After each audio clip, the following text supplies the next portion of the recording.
What's going on, geeks and gamers? We are here live with the Gaming with Geeks podcast, now on the main channel. And of course, once we started moving everything over here, once Lethal Lightning, Mark the Cyborg came on, subs they just left. They're just gone, but that's all right. I think it has to do with the fact that Mark the Cyborg reviewed SJW Star Wars Squadrons. That's just unacceptable.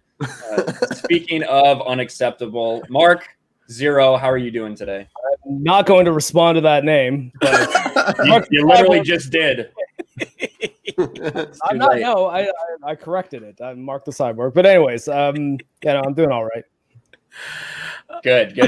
Lethal, how are you doing? My life. I'm nearly 20. I'll be 26 in about 18 days. My life is fucking over. Yeah, you thought it was bad when you were 25. Now you're. I know. Do you remember last year I had a mental breakdown when I was 25? I was in all the chats going, "It's all over. I'm 25." Well, now I'm like 26, so I don't know. I'm practically Yoda. Well, to be fair, I really don't see Lethal living far past 40. To be honest, so I don't see Lethal living past 30. Yeah, so your life's legit almost over. So I understand being upset about it. Exactly. Lethal being 26 is the equivalent to anyone else being like 85. It's like, wow, that's hectic. Basically. And then, of course, we have Jeremy. Everything is exactly normal with Jeremy. There's nothing different about his background. It's the same as it's always been. It's not a hot topic of discussion. Yeah, we're losing subs left and right. It's either has to do with my background change or Mark the Cyborg's reviews. But we have not figured that out yet. But as soon as we do determine what happens, I will be rolling boulders to get everything back on track. So, Midnight Man asks, "Who Mark?" That's me. Hi. Jed. Says that background sucks. I think he's talking to Lethal. It's still the pool house. Okay, it's still the pool house. All right. Oh my God, Apollo! Did you see that? Yeah, he stood up, feet real. Jeremy legs real. That's right. Still the pool house. So. And we do have a couple super chats already, guys. We have Miss Martin Muses, hello, Teresa, with a rose in chat. Thank you. And then we have Geeky Pixie for $2 says, "Good morning, geeks and gamers," with some hearts. Well, thank you very much, Geeky Pixie. Good morning to you. It's been an interesting week in gaming. There's been a lot of stuff going on. No, there has not. But gaming has been finished, motherfucker. I said there's been a lot of stuff going on, but gaming-wise, I don't really feel like there's been too many major things. Now, I guess one major thing for at least myself and Lethal, who have really been enjoying Ghost of Tsushima, we got some major news about an update coming, and I think it's coming sooner than we thought. I think this update is bigger than we thought, and the best part of it all is it is completely 100% free, no microtransactions involved. And of course, we're talking about the update that brings Ghost of Tsushima Legends, which is multiplayer, which is co-op, which is 4-person raids. It's going to be awesome. Hell yeah. Now, Lethal, money. Yeah. Now, Lethal's probably the person who's played the most because he's actually completed the game. Unlike me, I'm still on the last chapter. Shout out to the bad geek man for getting me the game. That's right. I'm supporting our toxic Australians. As much as I like it, your background, it does suck. But chat, yes or no? Do you like the background? No. Do you hate it? What? It's gonna go no. I have heard from so many. Better because I'm assuming that you put those tiles up so that you sound better. Because well, yeah. I mean, I basically I was just looking to change it up just because I'm always looking to change things up. Obviously, the channel is changing, and hell no. Old background. Good fucking Lord. No one likes it, dude. This is bad. Fuck it. I'll just go off camera then. Fuck it. Bye. Bye. No. This one just says no fuck off. No fuck off. Yes, for perfect channel, no for geeks and gamers. So but anyway, yeah, I just wanted to go with something different. Obviously, I know that would improve the sound, and I know that would make Mark happy, and the frame rate. So we'll see what happens. But I will change. I'm considering changing it back because the internet's pissed and Lethal's pissed, and I don't want to piss fuck it people off. off, man. I don't like it. What does Mark have in? Mark has in his background. I just noticed it's one of those like lightning bolt things. Yeah, that is the lightning lamp that came with the collector's edition of Metal Gear Rising: Revengeance, a game about a cyborg ninja. Oh. There you go. That's why you're so attached to it. But that's chat. Coming down VHS knows what's up. Just brings up some other things. But back on topic a little bit. Back on topic a little bit. Lethal, as the person who's played the most Ghost of Tsushima, what are you looking forward to for this new update, and what kind of precedent do you think it might set going forward for game studios? Honestly, to be honest, Ryan, I'm looking forward to playing with you, because like this is my #1 game of the year. It's just completely blown away all my expectations. I remember when the game first came out, and I did like my thoughts on it. I did a video on like my thoughts on it, and I take back like 50% of my critiques on it, because since then, everything that I had an issue with, it just got expanded upon within the story, within the base game, and it ended up being a nothing burger. But the fact that we can now like squad up and do like different stories and play together, and from my understanding of it, and I might be looking way too far into this, it kind of looks like it's like a guy who's telling you stories of the ghost, as in Jin Sakai, as in being like, yeah, this is what I've heard the dude is like. I've heard that he's actually 4 people, and this is what they do. It kind of plays into like this whole Batman thing, where it's like, okay, what is Batman? Like the legend, yeah. Exactly. Like it's like some dude sitting down being like, yo, I heard Batman is actually 5 different people, and this is what they do, but really it's just Jin. And I feel that's what this could be, and in my opinion, it's what it should be. It's like it's him going, because it's called like the stories of Ghosts of Tsushima. Like I hear there's 5 of them or 4 of them, and I hear they do this, and this, and this. And do you get what I mean? How it kind of interweaves with the story, but really it's multiplayer. Does that make sense to anyone else? Yeah, and that's why they're calling it like Ghost of Tsushima Legends, right? Legends of the Ghost. So as you become the ghost, and that is part of the game as well. As you go through, they start being scared just of the ghost because the things you do. They think that it's more people. They think it's some kind of supernatural thing. Like you meet people within the base story. You meet someone, and he goes, "Wow, you're not 7 foot, and you don't have red eyes and breathe fire. Are you really the ghost?" Yeah, exactly. And as well, and Mark told us some other things that is also going to be coming, not necessarily with this update, but just with Ghost of Tsushima when it comes to PlayStation 5. Yeah, big news for me. It's been confirmed that there will be a performance mode on PS5 backwards compatibility, so no remaster like they're doing for Spider-Man, that will target 60 FPS, so hopefully it will actually hit 60 FPS. And your save files will transfer over. So all the side questing that I did in Ghost of Tsushima while avoiding the main story because my intention was to just play it on PS5 won't be all for nothing. So I'm pretty happy about that if I do manage to acquire a PS5. And Mark, you'll love this. I've because I recorded, gigs upon gigs upon gigs of footage, and I've gone back and watched it. And because I'm recording in 60 frames at 1080p, it's next level beautiful. Yeah, and that's with the game not even running at 60 FPS. Yeah, exactly. Yeah, and I own Ghost of Tsushima, and I still haven't even started it because I don't have any fucking time. But you got time to build that shitty background. Well, I have time to try to convince Ryan to watch Cobra Kai, and he won't watch it either. Dude, watch Cobra Kai.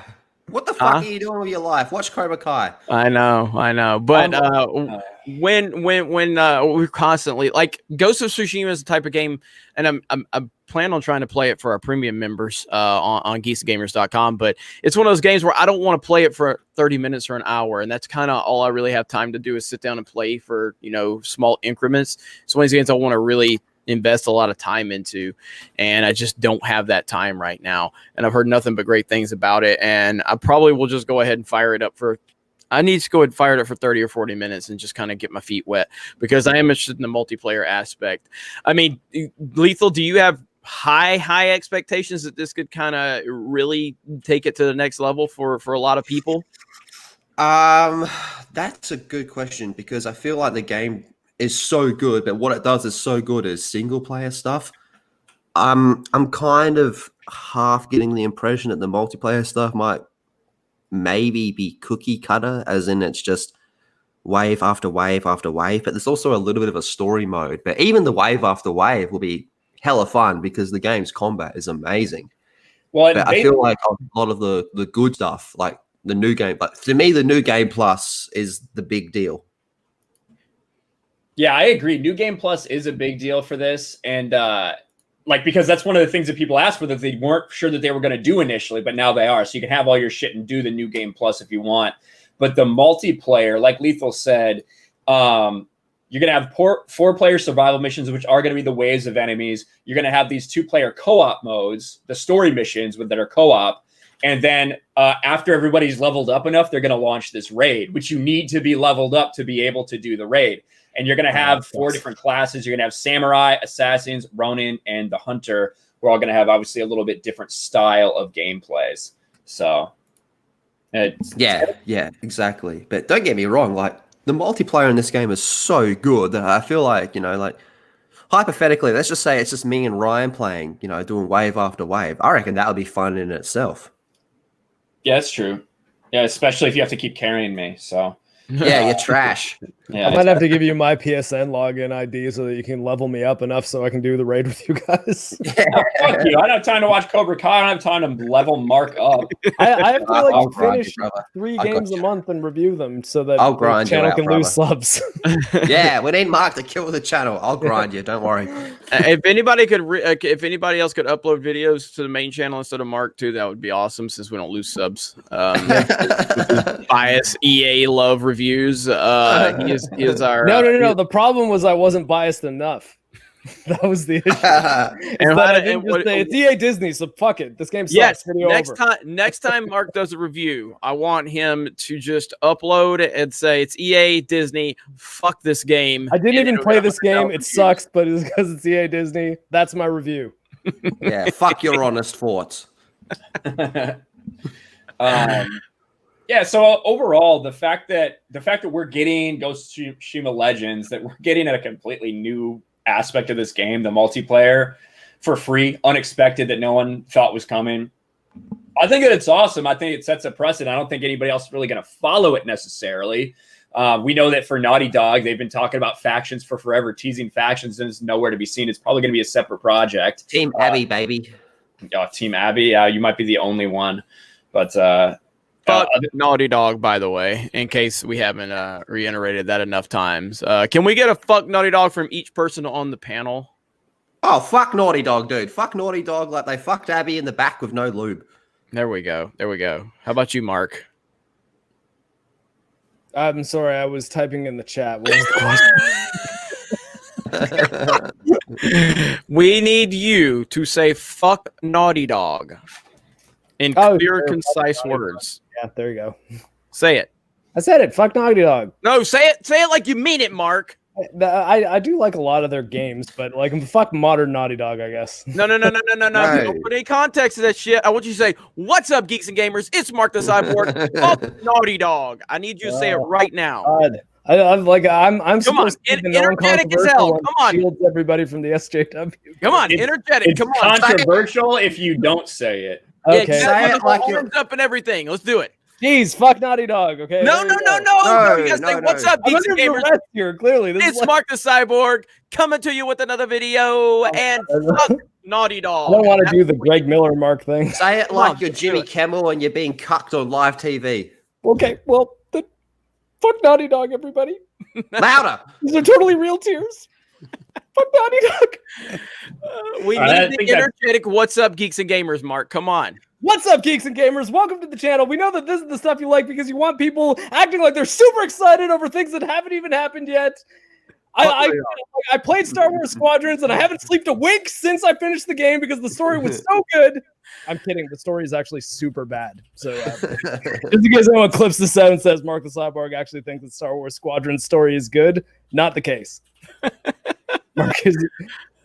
X-Ray Girl, did you just spell my name wrong? She did. She said Mark with a K is the imposter.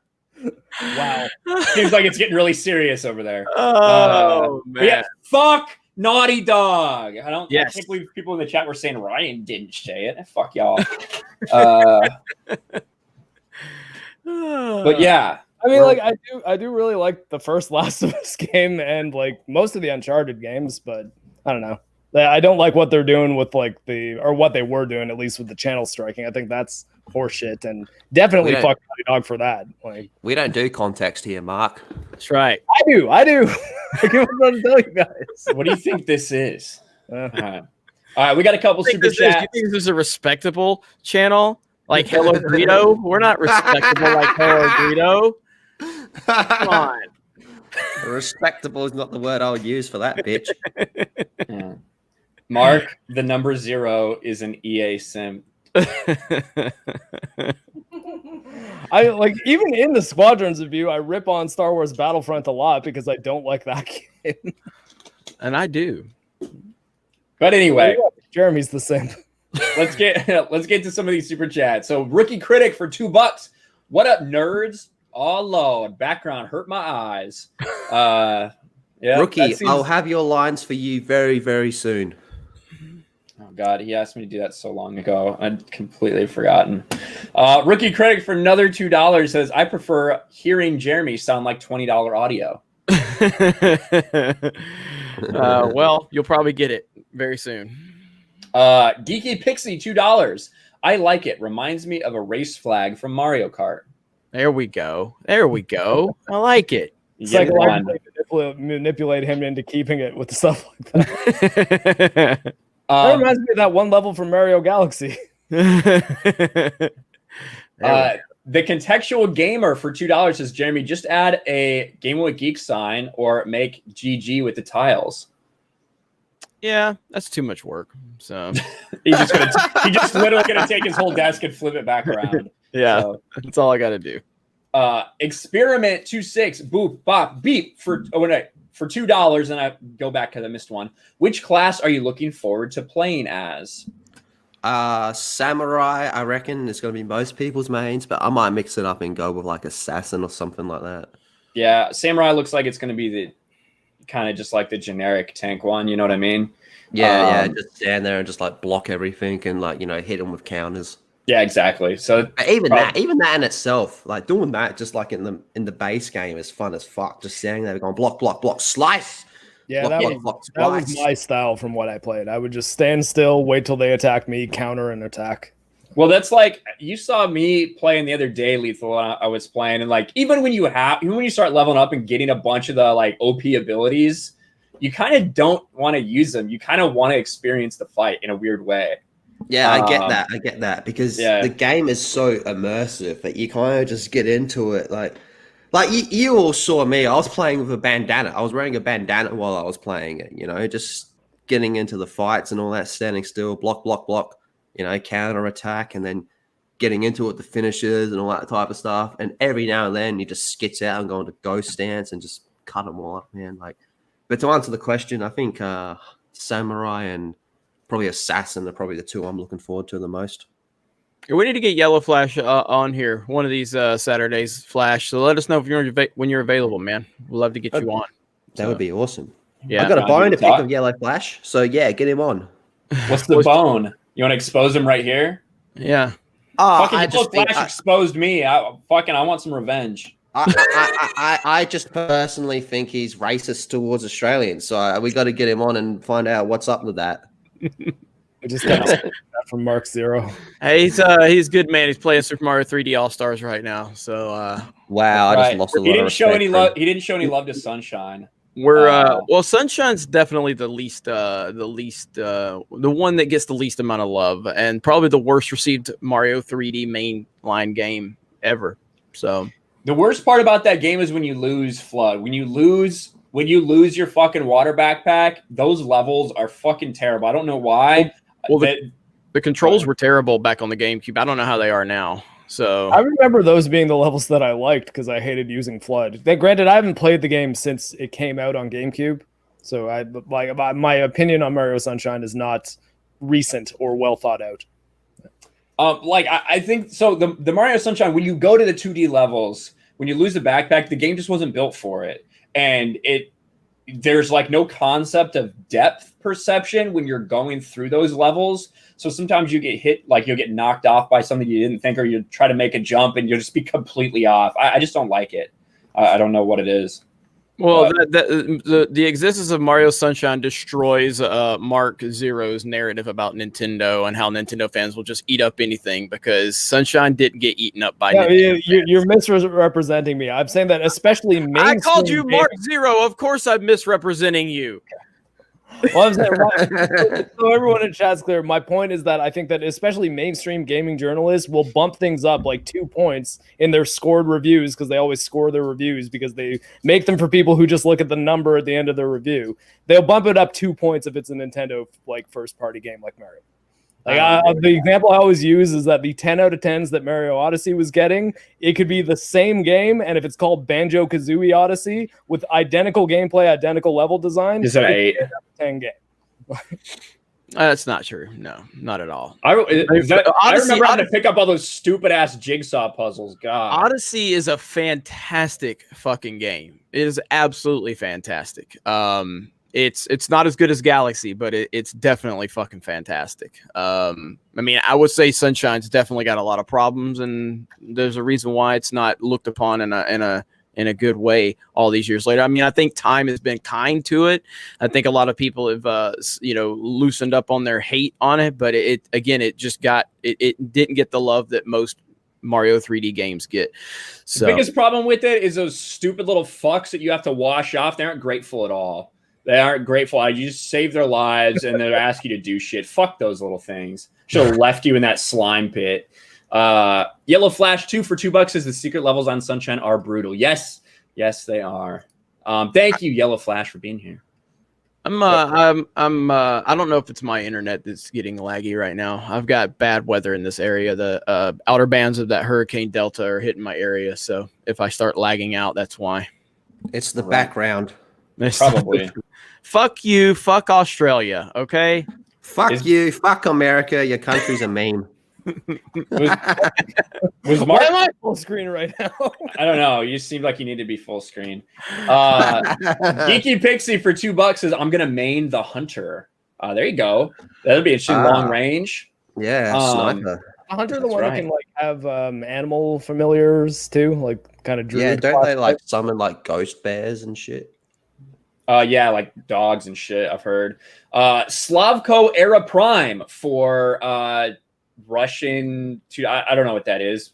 It's probably Slavic, but it's 250 of them. Thank you very much. So Jeremy, I would love to use your background for a character in the next Disney movie I work on. It's appropriate as hell. What do you think about that, Jeremy? Yeah, man. Well, I mean, I want Bob Iger to send me an apology for the shitty sequel trilogy, and then you can have the express written permission to use my background. I want Bob Iger to apologize to me directly for the shitty sequel trilogy, and fire Kathleen Kennedy, and then you can use my background. Imagine like going to your letterbox and there's just a letter from Disney, and you open it and it just says, "We're sorry." That should be their apology to every Star Wars fan. Butter Biscuit for $5 is just saying, what's up? You guys keep me entertained on my Saturday food deliveries. Well, thank you, Butter Biscuit. We appreciate the super chat. Glad to keep you entertained. Yeah, I mean, we're happy about what we're doing with the main channel, and I know change is tough, but we're happy with the turnout that we're getting on these live streams, and then the shift for the main channel. And again, it's not like I'm not going to be still doing occasional videos here and there. But we're definitely just trying to give more content to the gaming side of things. And it's not going to be so Jeremy centric, but that's why you got D-Day Cobra, and we got Sports Wars, we got Park Hopping. We got a lot of good things in the works. So I'm excited about everything. Yeah, absolutely. Liquid nitrogen for 99 cents with a ice cream cone. That just did not sound authentic. Yeah. Me? yeah. That American accent. Yeah. Back to super chats. Ron Cook for $5 says defund Naughty Dog. Yes, defund Naughty Dog. Absolutely. Yeah, absolutely. Mark Zero. Mark Zero for $5. Microsoft in 2022 becomes Microsoft GameStop, the sole outlet for Microsoft content. Prediction, Mark Zero. Highlight this fucking movie blocks fucking loser real quick. Go back up to his first one. Oh my there God. So, Jeremy, you're a fucking idiot playing identity politics all the time. You claim that guy got beaten up because he was white when there's absolutely no proof that you claim, you stupid bitch. Yes, you stupid motherfucker. I'm doing exactly what the mainstream media does every single time there is a black person involved in anything. They play the identity politics card. Have you ever fucking watched me? Do you understand what I do? I take broken logic, I spin it around to expose the bullshit involved. And your tears are proof that I was successful once again. So use your own tears to play with your little bitty penis because no one else will do it, and move on with your life. You have done nothing but prove that I am a high school dropout that is a lot smarter than you. Fuck off. There we go. Yeah, bruh, he's an Autobot. What do you expect? Yeah, Autobots are honestly fucking Autobots are fucking retarded. It was Rick Moranis who got punched, and I think it was because he's Canadian, because all you Americans are just nationalist pigs who don't appreciate Canadian treasures like Rick Moranis. There's no doubt that he got punched because he was white. That is literally the only reason he got hit. Yes. And if you're too fucking retarded to understand that, I don't really know what else to say. And I love it. I love it how I loved how all these fucking soy-filled bitches, the few that were in my comments over on D-Day Cobra when I made that video, they were so upset. And I'm like, this is literally the problem with the media right now. This is literally the problem. And you've never had a problem when they rush to judgment on Jussie Smollett, or when they rush to judgment on Bubba fucking Wallace, or any of these other situations that have been blown out of proportion, all because of the color of someone's skin. Yet I do the same exact thing when there's a white person attacked, and all of a sudden you sensitive bitches are crying. Fuck you. I'm smarter than you. I'm more successful than you. I have a slightly above average penis. Just slight. It's not lethal. I'm not lethal lightning here, okay? I'm just saying it's above average is all I'm saying. And it's much larger than yours. That is the key here. So you're all little bitches, and that's the best part of it. How do you deal with these fuckheads? Do you ever wake up one morning and just think, oh, for fuck's sakes, I got to deal with this shit? I know it. I mean, you monetize them. It's that simple, and it's worked very, very well for me. It's why I can afford this expensive, overly lit background. Okay, background was a deconstruction of your mental breakdown. So Jeremy, message in that background, you're actually in pain, and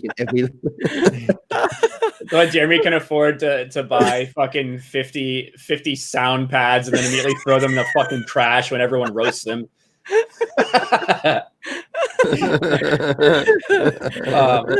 Speaking of, Pauly D for €5. Like the new setup, Jeremy. You rearrange the boathouse. Thank you. At least somebody likes it. Okay. At least somebody does. Mark has sent me a lot of angry messages in private. Stop private messaging me, Mark. He's literally doing it right now. Yeah, I'll read some of them out. How did you know that? This one just says, fuck you, Jeremy. That's all it says. No, actually, okay, fine. I'll just say it on air. I was just going to say Blue-Eyed Scorpio just informed me that crossplay for Apex has gone live. So we can play crossplay without you guys having to man up and play on PC. You mean without you having to fucking come play with a controller? Like a scrub? No, thank you. Yeah, exactly. It's all about your perspective.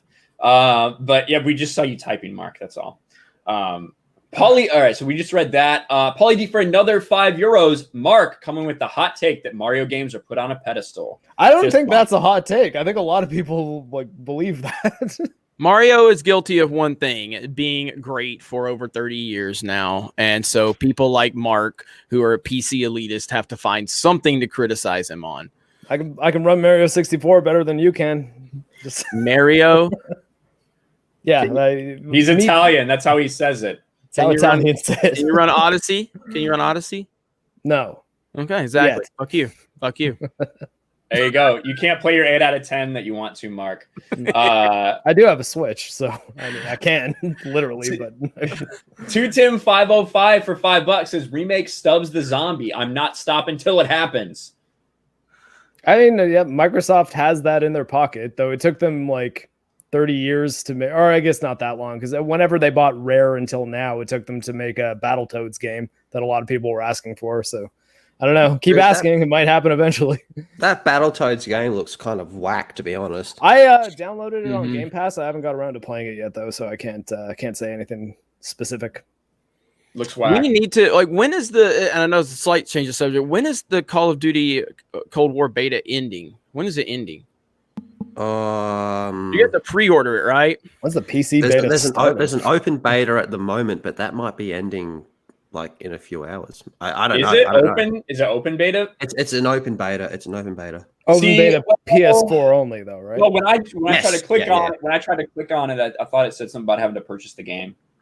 Yeah, I mean, I will not fall into their pre-order bullshit tactics. They can go fuck themselves if that's how you can play it. But if it's an open beta, if it's available tonight, if we can try to get together, but I don't know. Cold War open beta ending on Sunday, says PC Caleb. open beta starting on Thursday, October 15th at 10 a.m. Pacific. No one cares. I remember playing the beta for Modern Warfare, and I was playing the beta for Modern Warfare, and I was like, yeah, I like this. I'm going to get this game. But when I was playing the alpha, and you can't really compare an alpha to a beta, but when I was comparing the alpha of Cold War, I was like, I don't know about this. It just wasn't clicking. Like Modern Warfare just clicked with me. I was like, yep, I like this one. But the other one, I was like, I'm a bit unsure about it. Well, I feel that in the Modern Warfare alpha, it just took too many bullets to kill someone. Well, speaking of Call of Duty and Warzone, we do a Warzone stream every Wednesday over on Twitch, and you guys should be watching that. What was the bet? Finished second and second last week or something. We had a second and fifth last week. Like we need to get that clip uploaded when you guys landed in that hot zone and just wrecked those fools. And Ryan's in the background calling them bitches. Like fuck these bitches, and that was badass. So, but you guys should tune in every Wednesday to that. It's really good, and I think we're gonna really go all in on Cold War with Geeks and Gamers. Just trying to stream it as much as possible on our Twitch channel, probably this channel, along with our individual channels too. Because they've really rebuilt Call of Duty. I mean, again, I'm someone that used to love these games, and then fucking what was it? I think it was Ghosts really started. Yeah, Ghost was a big sticking point for me too on Call of Duty. And they just kept getting worse and worse and worse. And then what was it? World War II? World at War. Oh yeah, with WW2. Yeah, as they started kind of getting their feet back underneath them, and then now it's full-fledged. Actually, I really like the campaign for Infinite Warfare. I know a lot of people hated the multiplayer for it, but and granted, it didn't really feel much like a Call of Duty game. It just felt like a Battlestar Galactica game, and I liked it. But I agree. I think the Infinite Warfare campaign was pretty darn good, actually. Yeah. Ethan is a great character. E3M, the robot, is awesome. Like he's like the sarcastic AI robot character. Yeah, of course you identify with the robot character. I only have one robot limb. Come on. Yeah, but the problem is, and it really bothers me. Like, and I probably need to step in as the leader of Geeks and Gamers. But what Ryan's doing to Mark with this Warzone, where he's culturally appropriating his leg with your character, it really. I finally did unlock the guy. What about me? I don't give a fuck about you, Lethal. No one gives a fuck about Lethal, you keep using the character you're using. It's fine. Anytime I'm running behind you, it's always. I think we all appropriate. People being like, "Oh, get in the car, mate." I just got an evil eye from X-Ray Girl after that one. We appropriated your dead body enough. Appropriated? That was a fucking crime. What you did. We should have uploaded that to like. I mean, there's no way you could monetize it. No. Not at all. Not at all. Now, I saw. Same boat as Jeremy. Like, I used to be really, really, really into Call of Duty and Halo back in the day. But in my opinion, Call of Duty just got trash over the years. But since Modern Warfare, I felt Modern Warfare kind of touched on like all the stuff that I liked from Call of Duty back in the game. They kind of started focusing on that. And that's kind of what brought me back in. Then, of course, they did the Warzone and all that type of stuff. So I feel like Call of Duty's made like a good step forward after years of taking steps backwards. I think the new engine was a big improvement too. I think the the Modern Warfare, like the way it runs and the way the visuals actually look, are a big step up from the last like 6 Call of Duty games that have all been on the same engine that Modern Warfare was made on, with just tweaks. Yeah, yeah. And Even that was long campaign. overdue, and it worked out well. Although their file size needs some work. Oh, that file size can fucking die in the darkest depths of hell. And also their servers are always fucked up. Like we're always getting kicked out of parties. Like there's some problems with the game, but it's fun enough that it's pretty easy to overlook. Yeah, even the campaign, I think the campaign was a step forward. You know, like it's a reboot, and I don't think Modern Warfare is as good as the original Modern Warfare campaign. Like story-wise, I mean, gameplay-wise, it's better. I mean, you take it from nostalgia glasses, and it's better. But story-wise, I don't think it's as good. But they do a lot of cool things in that campaign, like the level where you're on the cameras and you're just kind of telling the chick where to run to when the building gets attacked. You go, that's a fucking cool concept. Like they've done a lot of cool things like that. You know, sometimes you just got to take a step backwards and come up with something a little bit different. And I think I like the Modern Warfare game. It gets ripped on quite a lot, but I like it. Mm-hmm.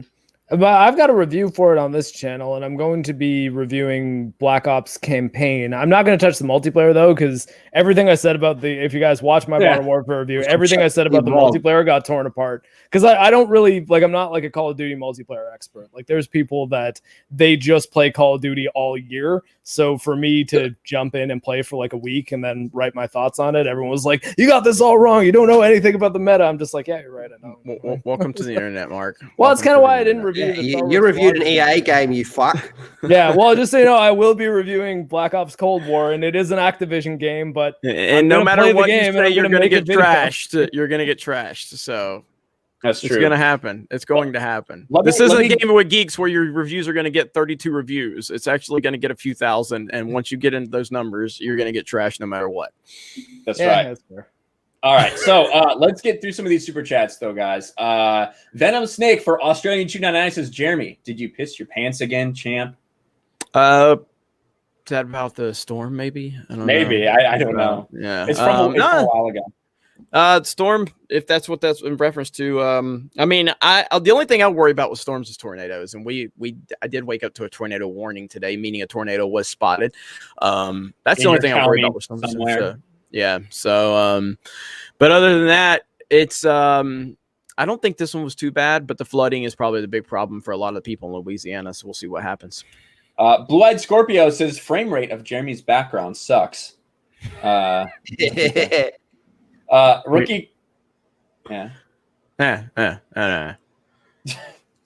critic for Rookie critic for $10 says, coming December, the Tomato Wars stop motion 6-episode series, 16K pictures, parody on Rotten Tomatoes, Brie Larson, Star Wars, etc. 20 people voicing characters, future feature film director coming at ya. Well, there you go. Make sure you guys check out Rookie Critic. He does a lot of cool shit on his channel. Yeah, you insult Brie. Like, what the fuck? Do I go around insulting your girlfriend?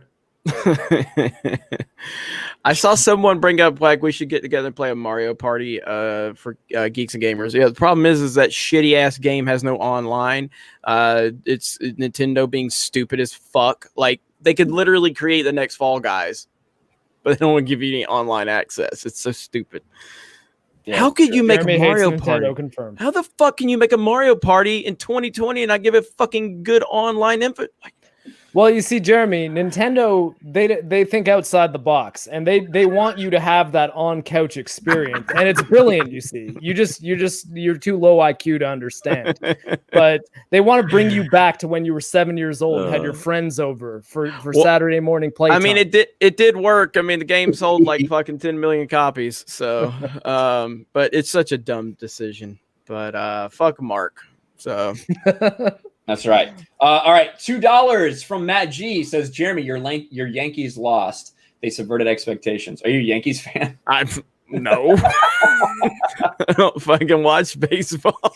Yeah, they lost to the Rays. I don't get. Listen, I watched baseball back when it was about good, honest steroid juicing, and now that they have taken steroids out of baseball, and I have no respect for them doing it the right way. I want steroids back in baseball. Yeah, Jeremy cares nothing about the fact that there's far more home runs being hit right now than there are back then. He doesn't care about that. All he sees is, muscle man with small cock. I like that. I probably watch more baseball than Jeremy, and that's saying something. Yeah, I like baseball, man. I used to love baseball. Seriously, I mean, it's not just steroid. I mean, I'm just back in the day. You had people like Barry Bonds, Frank Thomas, King Griffey Jr., Joe Carter. Yeah, Joe Carter from the Toronto Blue Jays, the only baseball player. He's a fucking American, though. Yeah, well, he won a World Series with a home run for Toronto, so he did. He's Canadian now. Joe Carter and Bret Hart are the only two Canadians I think that have ever been really relevant in America. So Joe Carter's fucking American, except for like all of your comedians and actors. Well, I know Justin Trudeau likes to pay homage to the rap community and everything like that. So, Jeremy, I'm a federal employee. We got to get off this train. All right, moving on. Queasy, what's up, Queasy? For $5, as a black homie, it's getting annoying. These weirdos upplay and praise characters only because they're black. Look at people for individualism. Thank you. 100% Queasy. Thank you for the super chat and for the thoughts. Queasy's a good dude. I see him on a lot of Mara streams, and he's always, saying logical stuff. Even if you don't necessarily agree with his take, it's still based in logic. So that's always good to see. That's true. Pauly D for €2 says movie blocks transforms from a snowflake to a simp. Robots and disguise. Thank you, Pauly D. Terminus EST for $5 says Mitch Dyer looks like a freaking Karen. He's such a soy boy that he will most likely never get laid with anyone except his hand. What a master beta. Did he just call him a he? It's a them, they. Well, no, Mitch Dyer's pronouns are he, him. It's in his profile. But listen, I've done a lot of searching. To me, it doesn't look like his name was always Mitch, but that's just my personal thoughts. But I don't know. What, do you think his name was like Susan I don't know. I don't know. But leave that. I'll try to search Kiwi Farms or something to find that information. Geeky Pixie for $2 says G&G get the pretty girls while soy boys get nada. Can confirm. That's true, Geeky Pixie. Ain't gonna lie. Rookie Critic for $2. Any underrated games that you guys enjoy? Well, Jeremy doesn't like talking about things being overrated or underrated, so he has nothing to say about this. The market determines the market. It's underappreciated or overappreciated is more like it, I'll say. So, I think it's tough to define for me because, there's lots of games that I've played that I think are pretty well received. Jeremy, just say Titanfall. Titanfall 2, yeah. Titanfall 2 is the most, it's not even underrated. It's a goddamn crime against humanity that it just isn't more relevant. Again, I've never met a person that didn't like Titanfall 2 that played it. I seriously haven't. Even Mark likes it. Even Ryan likes it a little bit. And I think that's only because Zack Snyder probably played it once or something. And so Ryan's I like it all. I like it all now. I mean, I like it. Like, it just... Like I played the campaign, and you guys were basically making it a masturbatory fantasy, and I thought it was good. And the multiplayer is cool. I would have liked to see the multiplayer without just fucking full of virgins who have been playing that for 10 years and nothing else. Hasn't been up for 10 years. Whatever. But that's all they've been playing for 10 years. They played the alpha. 4 years. No, they played the original Titanfall. I think that was 2014. There you go. Am I right yeah. Yeah. No, but yeah, I do think that it there's no doubt about it that Titanfall 2 is the game that just gets overlooked, and everybody, look at the chat, everybody who's played it fucking loves it. Again, I can find people that hate Half-Life 2 for some fucking reason, don't know why. Find people that don't like the Mario games. I can find people that don't like GTA. It just seems like anyone that's played Titanfall 2 loves the fuck out of that game, but for some reason it just doesn't have the player base, and it didn't hit the sales, and I don't really understand it. It's a strange situation. I have seen a couple negative reviews of Titanfall, or fuck those people that are very critical of it. I don't necessarily agree with their points, though. I think Shammy has a video that's probably the best one I've seen that is negative to Titanfall 2. That he makes a decent case about some things, but I don't agree with the vast majority of it. Although for my underrated game, I'd say the entire Trail series, like Trails in the Sky, Trails of Cold Steel. They're JRPGs that I talk about a lot and no one here cares about, but they're if you care about Final Fantasy, you should care about the Trails games because I'll say it, they're better. Oh, I don't know about that. Have you played it? You had Lethal on board. Lethal's about to defend Have you. you Like, played I care even about one those. of them? Has he? Wait, no. Was he going to defend me? Yes. He's not used. You're not used to being defended, so you didn't acknowledge it. They're really good. Tell me, play them all. Adam Wofford for $5 says Jeremy's just cashing them soy boys, tears, checks, and rock and rolling all the way to the bank so we can buy those store-bought soy boy holy jeans. It's true. It is true. It is true. Thank you, Adam. Appreciate the super chat. George, Big Dick Lucas for $5 says we are all big dicks compared to these crybabies. That's true. Thank you, Storyman Jack. Appreciate it. Commandant VHS for $5 says most game franchises are put on a pedestal by a small group of drooling idiots. Thank you, Commandant VHS. Appreciate the super chat. Yeah, it just depends. There are definitely some franchises that just have like a dedicated fan base that no matter what it is, they're going to go out and defend it. Just like we see with whether it be certain Star Wars stuff, whether it be certain comic book stuff, you're always going to have those built-in fan bases that do kind of defend it no matter what. So, Kingdom Hearts. Yeah. Kingdom Farts. Fuck you. Yeah. Where the fuck? All right, there. Pauly D for $2. Mini Royale was the best Warzone mode. It was, and it's gone now. Yeah, Mini Royale's good because it skips all the bullshit. It kind of just gets you straight into the action. Jeremy would like it. So, Catastrophe. I just like to shoot people in the face. So, Perfect. Catastrophe for $5 is Jeremy. Are you going to do the Ghost Tsushima Ghost Pepper Sushimi challenge? Just marathon the game while eating raw ghost peppers. Do it. Fuck that. Fuck that. Is that an actual thing? There's no way you could like do it for. I mean, the game takes fucking 50 hours, 60 hours, 70 hours. I don't know.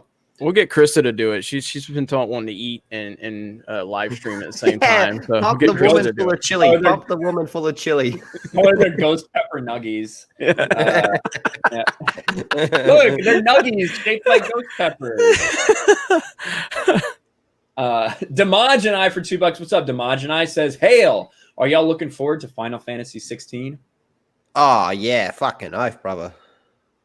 Never been the biggest Final Fantasy person. I respect the hell out of the franchise. I played, a few of them, definitely back in the day, but just never been my cup of tea. But I totally respect the franchise and wouldn't shit on it like Mark does on Mario games. So, despite everyone arguing over my Final Fantasy take in the chat right now, I actually am looking forward to playing 16 because I do quite like the Final Fantasy games. I just think the Trails series is better than the Final Fantasy series overall. They're doing different things though. Like Trails is telling a consistent story, kind of like the MCU, whereas Final Fantasy games are each sort of their own universe, with the exception of a few that cross over. Like Final Fantasy 12 and Tactics take place in the same world, and I think Final Fantasy 14 also takes place in that world.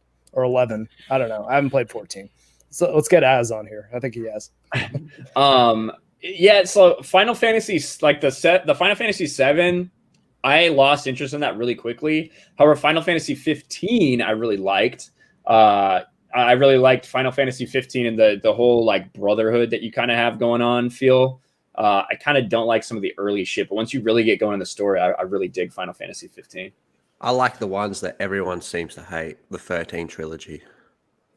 Everyone shits on it. Everyone tears it to pieces, and I'm sitting there being like, "Yeah, this is awesome." I don't know. I've never played that one. Darth Joel for $5. All hail Lord Cthulhu 2020. Currently playing Baldur's Gate 3. Can't wait for more updates on this game. G&G and Sports Wars, you guys fucking rock. Thank you very much, Darth Joel. I can't speak today. I think I'm having a stroke. I'm also playing Baldur's Gate 3, and I like it quite a lot. It is very good. Yeah, Sports Wars is kicking ass. I mean, again, we have the realistic possibility Maybe by the end of the year, definitely sometime into next year, of having 3 Geeks and Gamers related channels. You know, like my personal channel, this channel, Sports Wars, all over 100,000. That's fucking insane. I never imagined I would have one channel over 100,000. So it's crazy. Absolutely crazy. So loving it. Jeremy gets some success and then just lets it all go to his head and then totally fucking ruins his background. I'm going to if Jeremy, I want the Sports Wars plaque and we get it to 100K so I can do a crying unboxing. I'll do it. I'll do it. I'll let you have it. I'll let you have it. Yeah, I'll let you have it. Apparently, Dimajana is the person we need to get in here to talk about Final Fantasy 14. He's playing it right this second. Nice. Cool guy, man. He knows what's up. That's right. Yeah, you know, and starting next week, we've had a lot going on, but starting next week, we're going to do our best to try to have a guest here every week, because we really want to establish this Gaming with Geeks podcast every Saturday and start having guests on. We had Twisted Jedi last week. He was fantastic. He did a great job. And so we're going to reach out. We've already got a couple of people that we've talked to. So we'll definitely have guests every week. So if there's people you guys would like to see, just let us know in advance, and we will do our best to make it happen. Yeah, absolutely. I literally just did it again, Lethal. It's just my thing, I guess. It's my tick. That's my tell that I'm ready to get back to super chats. Before, when you did it, it just sounds so disingenuous. Well, you know, I am what I am. Ryan Kane for $5 says, Jeremy, that background looks like you rubbed off a Smurf. I'm gonna go with that. Catastrophe for $2. Underrated game. Last of Us Part 2. Underrated by 2. It's definitely underrated game. It's it doesn't get enough clicks on Pornhub. It should get far more after that scene from Abby.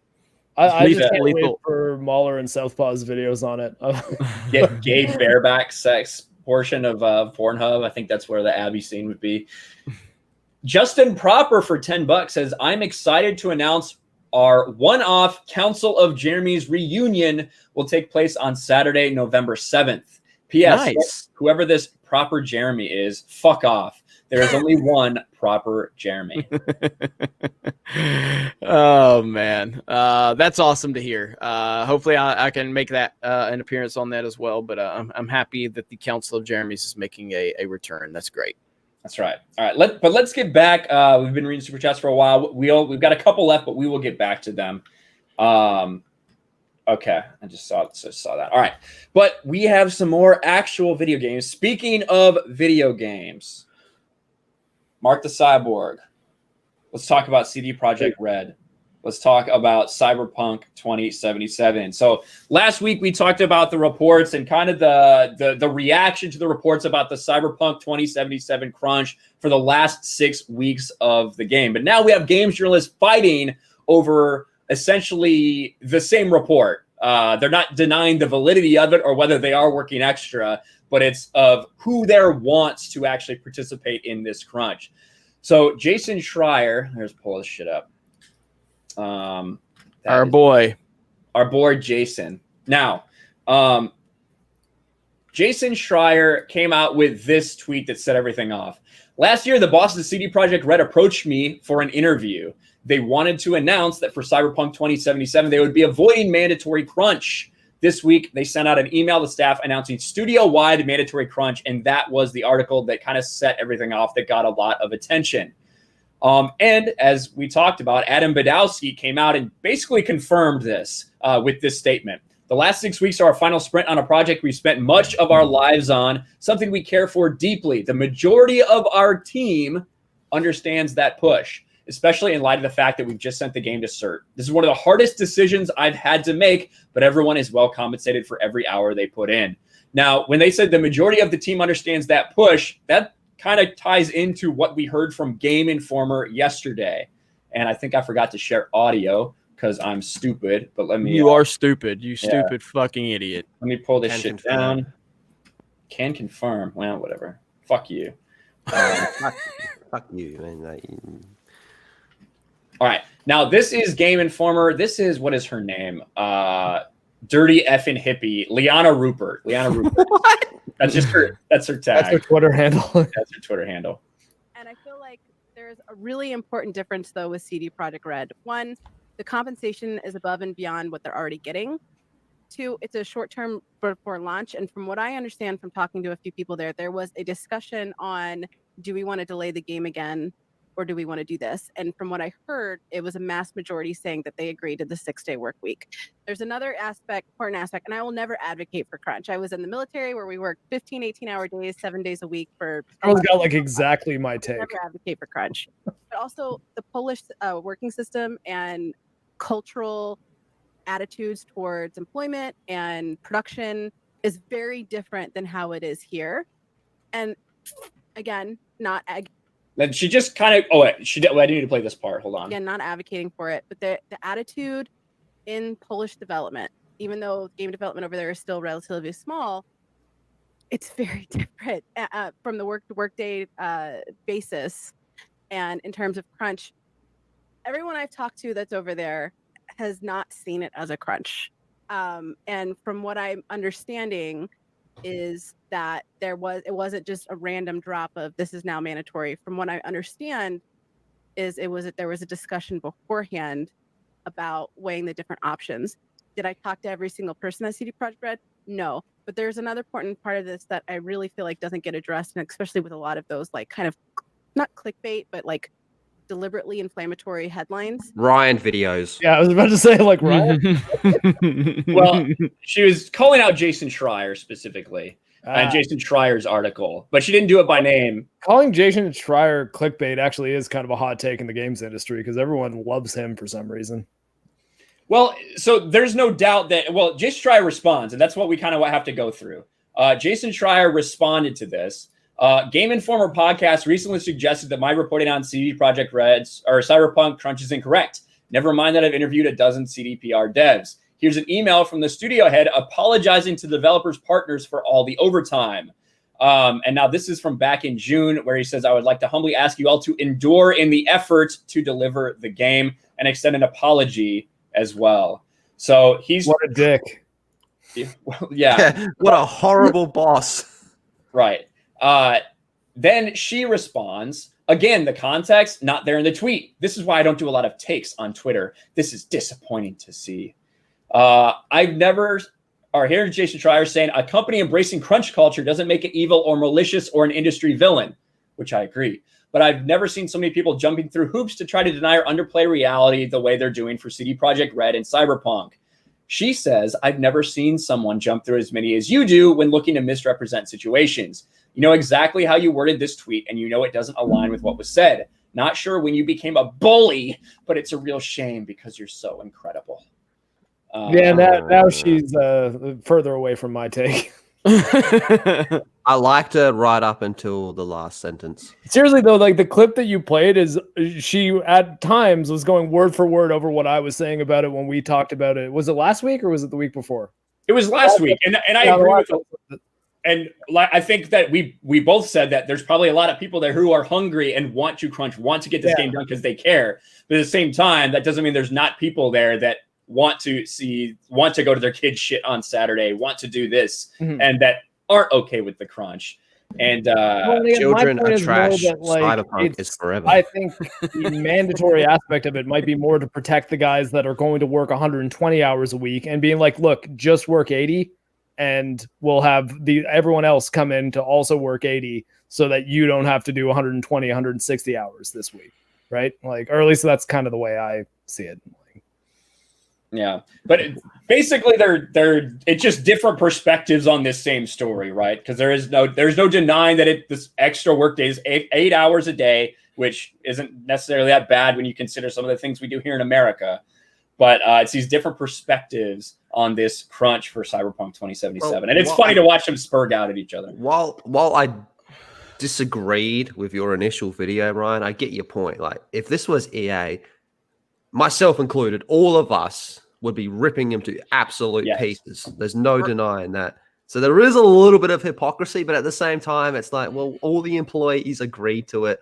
They have really good... Not all. a majority of the employees. Majority. But you know, that's how it kind of works at a workplace. If everyone agrees to it, right, fine, whatever. And they have good incentives to do it. There's good bonuses, all that type of stuff, you know. So by all means, they all want to do it for the most part, and everyone's happy to be doing it. So that's cool and whatnot. But you are right. If it was anyone else, we would be tearing them to shreds. And CDPR does get held to this extremely high level, and for good reason, because they've earned that spot to be held for good reason. Yeah. And while I do also think that because they're on that level, we should also hold them to that level. So, okay, fair enough. But at the same time, because you're at that level, you do also, you've also earned a bit of leeway. So it kind of goes, you know, every way, but West, you know, to be honest with you. So there's a lot to go with it. But you're right. You are right. If it was EA, Naughty Dog, Activision, anyone else, we would be ripping them to absolute shreds. But I feel CDPR has earned that spot where they can have a little bit of leeway. Yeah, I don't think that this is not the same as the Red Dead Redemption 2 crunch. This is not the same as Naughty Dog crunch. It's not the same as any of that shit. You know, it's not. But like I said, that's where I just find it funny, because if it was, hey, EA promised not to do this, and then they did it anyway. But EA has years and years of being a shit company. It's a terrible comparison to say if EA did it. EA has a pattern of doing shitty things over the course of time. I'm not a CD Projekt Red fanboy. I really don't give two shits either way, but they have earned their reputation. Played Witcher 3, no, I haven't. They have earned the reputation of, like, people love them, people support them, people. Yes, but they have not earned them. They have not earned the reputation for being good with their developers, because they had a fucking severe crunch for Witcher 3, and they said they weren't going to do it again. That's like, fine. You know what I mean? As you just said, the majority of the employees are fine with it. So who fucking cares what the minority thinks? That's entirely an SJW tactic to go, oh, the minority's upset. Fuck the minority. The majority of people there are fine with it. Fuck these people. Fuck the few people that are fucking upset.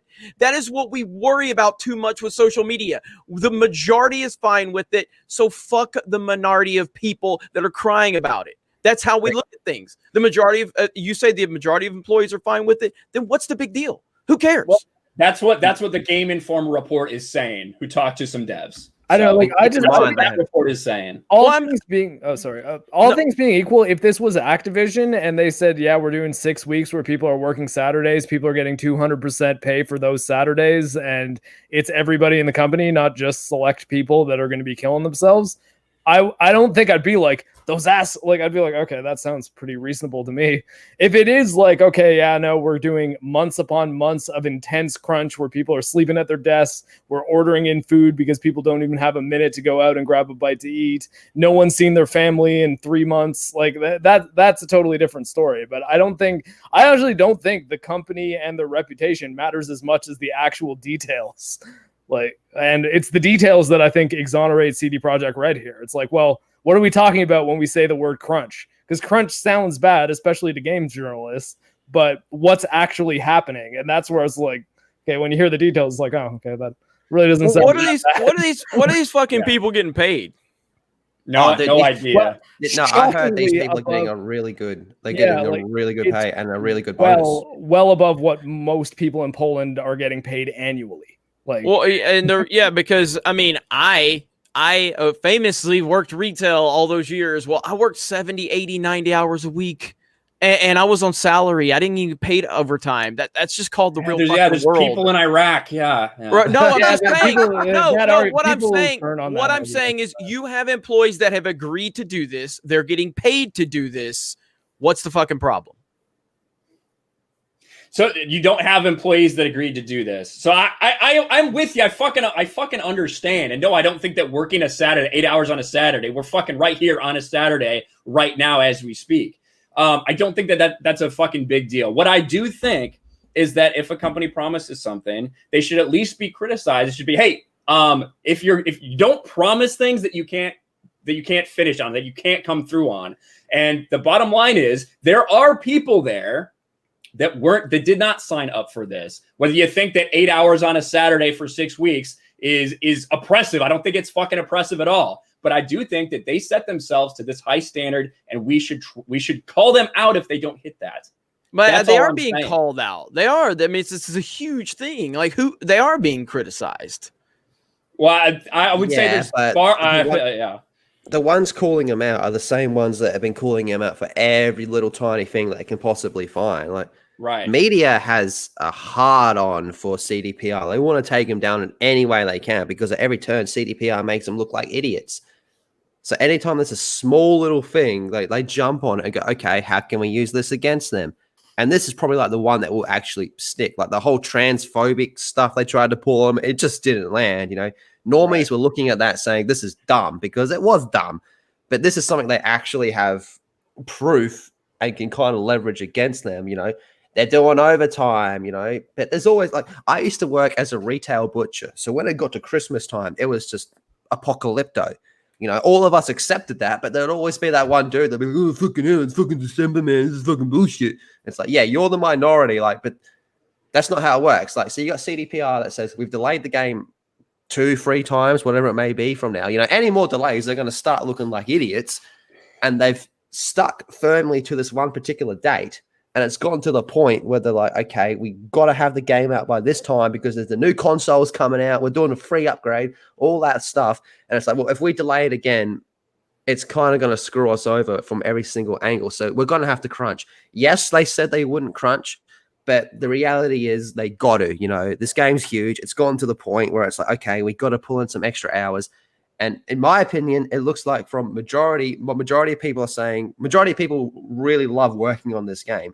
And they're all coming together and saying, yeah, okay, we're going to do it. And they're getting really good incentives to do it. It's not like Naughty Dog where it's like, you know, you got nothing. You get chained to your desk and whipped by Neil Cuckman telling you to finish the game. You know, make that fucking golf club look pixels, you know, more stuff like that. So I get it. Like, I get both sides. But in my personal opinion, this was inevitable. And it's not really that big. Inevitable. Yeah, exactly. And I am sleeping with your mother. That's offensive. So here's Colin, another passive aggressive Nintendo hater. Just want to point that out.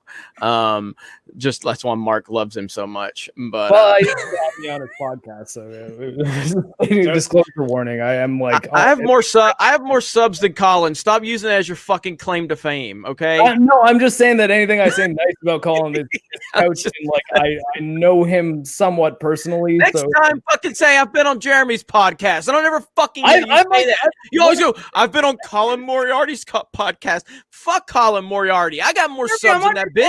Every week. I've been on more episodes than you have. Yeah, so stop using Colin as your claim to fame. I'm your fucking claim to fame. Everyone watching right now knows that, though. If they know who I am. Colin Moriarty says that CD Projekt Red is forecasted to net about $500 million in profit, and it gives 10% of its profits to its employees. They employ roughly 1,000. Well, there's at least 1,600 people working on Cyberpunk, so it's more than that. Contractors for the rest, probably. Yeah, in that situation, the average bonus is $50,000 per person. So median per capita income in Poland is $5,000 a year. How is that possible? It's a Eastern European country. People don't make a lot of money. $5,000 a year. It's also one of the reasons why CD Projekt is able to do as crazy things as they can do while seemingly making as little money as possible, is because like things like the cost of living in Poland is way lower than it is in San Francisco, where like Naughty Dog is. Yeah, that's in for like $5,000. Yeah, it's insane. Well, maybe LeBron will kneel for the Poland people. So. Maybe we can always hope. People are asking, who's this Mark new guy? See, if you ever said like I was on Jeremy's podcast once, then they probably start knowing who you were. But you're always like, oh, I was on Colin Moriarty's fucking podcast. Jeremy, I'm a regular here. I don't need to tell people that I'm on here. They know. I don't even know who you are. Nick says they can get away with not making money because the government subsidizes them. Is that true? Is that maybe? I don't know. I don't know, man. Some Polish well, shit. I know that government subsidy would not be the reason why people can live off that $5,000 a year or the equivalent of $5,000 a year. Blue Eyed Scorpio said they don't know who Mark is because he's on Jeremy's podcast. Because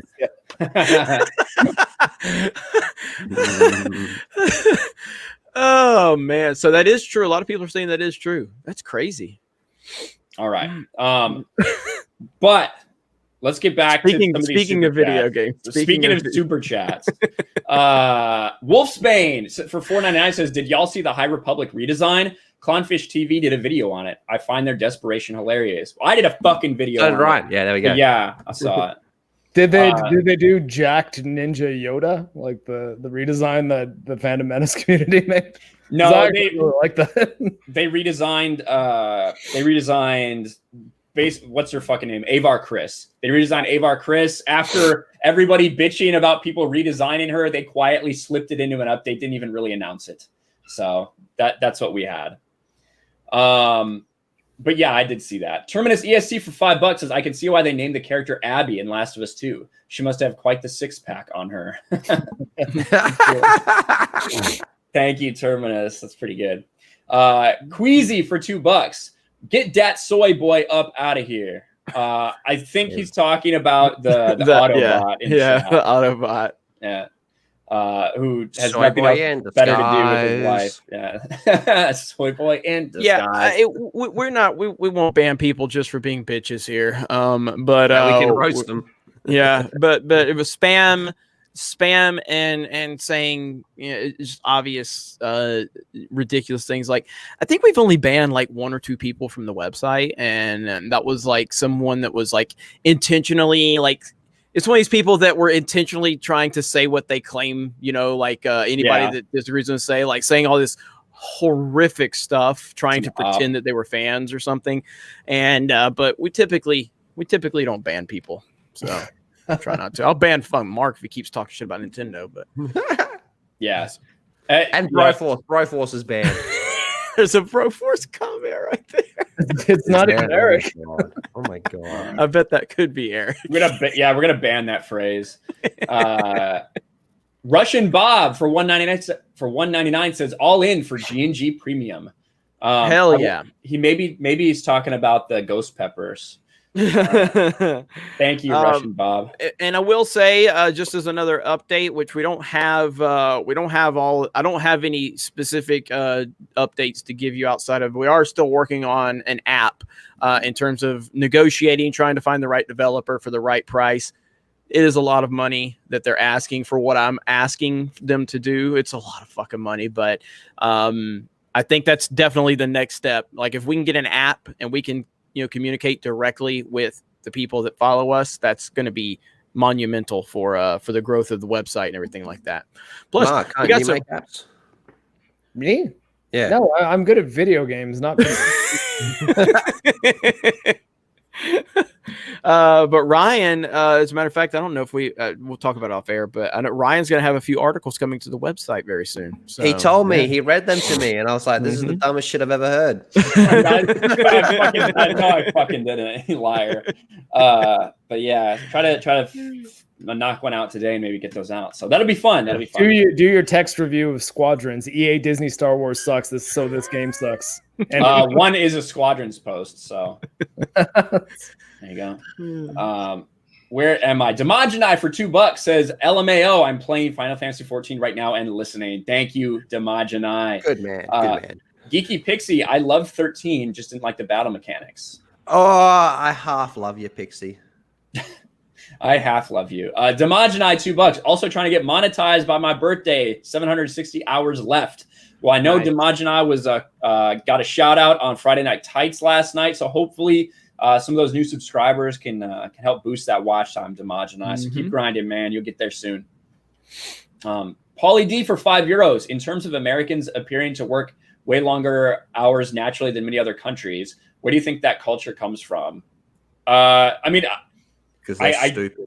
I don't know, honestly. I know that in Europe, there's like a lot of mandatory government like paid vacation days and shit that is like seems insane to anything that we're used to here in America. Because you guys are pussies. I don't know. I don't really know why that is. No, it's because Americans are stupid. We just tell them, go, "Hey, do you want to do some more hours?" And they go, "Okay." No, I think the idea of like collectivism and unionization and things like that happened quicker in Europe than it happened here, and it has happened in our big industries here, but a lot of others it hasn't. So, which is a good thing for business, sometimes not a good thing for the worker. But I think that unions have far too much power, and they drive up prices for the everyday consumer. That's my opinion.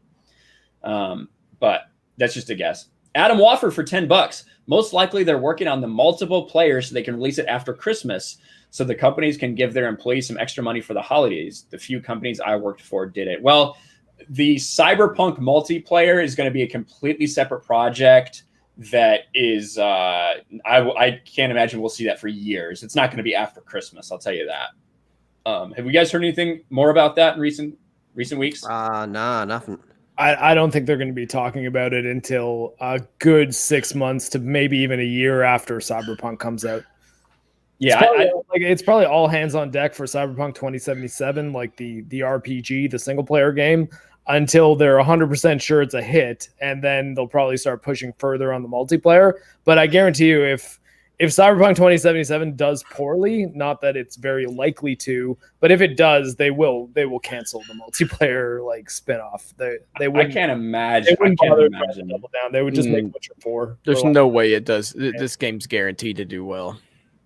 Yeah, I can't imagine it not breaking every fucking record that we've seen this year. It'll certainly do well in the first month, but if the game is like broken or like something about it is terrible, or if the writing turns out to be horrible, then it'll lose steam quickly. But I don't think that is true. I mean, he is right. I mean, we've seen a lot of hyped games come out and they're broken. And they die out really quick. Going to be the best game of the generation, and according it was the best game of the generation. What the fuck are you talking about? I didn't realize I was talking to a PlayStation fanboy. What the fuck? We kill them all off with golf clubs around here. I put the wrong picture up. Yeah, that's greatest game ever made. Greatest game ever made in the history of existence. And see, if you disagree, you got to pay attention to the story to realize revenge is bad, Jeremy. That's the moral that hits you at the end when you realize, revenge was bad all along. No, it's just it's an alt-right dog whistle if you criticize it. So, Geeky Pixie for $2 says, "I only know Mark for scaring Ryan on Phasmophobia." That was a great moment. That's your claim to fame, Mark. I don't know why I still have Blue-Eyed Scorpio shit up here. Okay. That was a great moment. There it is. Culture Casino, for a phallic unicorn for $1.49. Thank you very much, Culture Casino. And then for $2, Culture Casino says, Lethal, what happened to the full Aussie? I was at a friend's birthday. Two of my friends have a birthday on the same day. And take that fucking picture off. Oh my god. Oh, you want me to change it back? Okay, sure, no worries. I can do that. That's better than Abby, I'll be honest with you. It's better than seeing Abby. I was at a friend's birthday and I had a bit to drink. I fell asleep. Let's see. All right. Colin Doherty for $2 says, for €2 says, for Ryan's forehead. Love you, Jeremy. Well, if you're going to give €2 for my forehead, you better fork up 10 or 15 for my fucking cock, bitch. That's what I say. The John Beck for $2 says, how do you spell what the fuck? How do you spell Demogeny? Oh, can't find the channel. It says Demon Genny, and I'm like, what the fuck? I was like, holy shit. It's spelled like DM. That's funny. Demogeny, I think like that.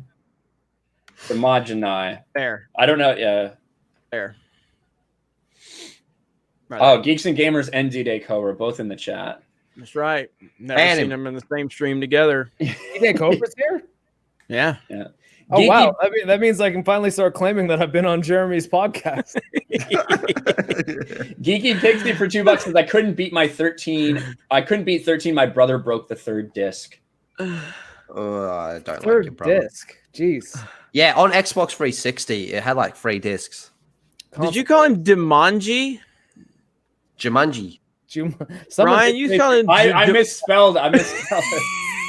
I accidentally deleted. I put it 2 N's and I accidentally deleted them both and said only one. Evidently, my bad. I'm not even gonna remove it. I'm just gonna leave it. Everybody's gonna think People it's just me think anyway. it's fucking you. I don't care. Never watched The Dark Council. Confirmed. No, I accidentally put 2 N's in there. All right. Now, speaking of video games, Mortal Kombat 11. We got the official reveal of the newest. I don't know what they call it for Mortal Kombat. It's not like Battle Combat Pass, Pack. but Combat Pack. That's it. We got those now. Lethal, were you excited about that? Yeah. I haven't had this many invites to come on stream since I was hanging out with Axel Braun on a stream. All of a sudden, people remembered who I was when this Combat Pack came out. All got announced.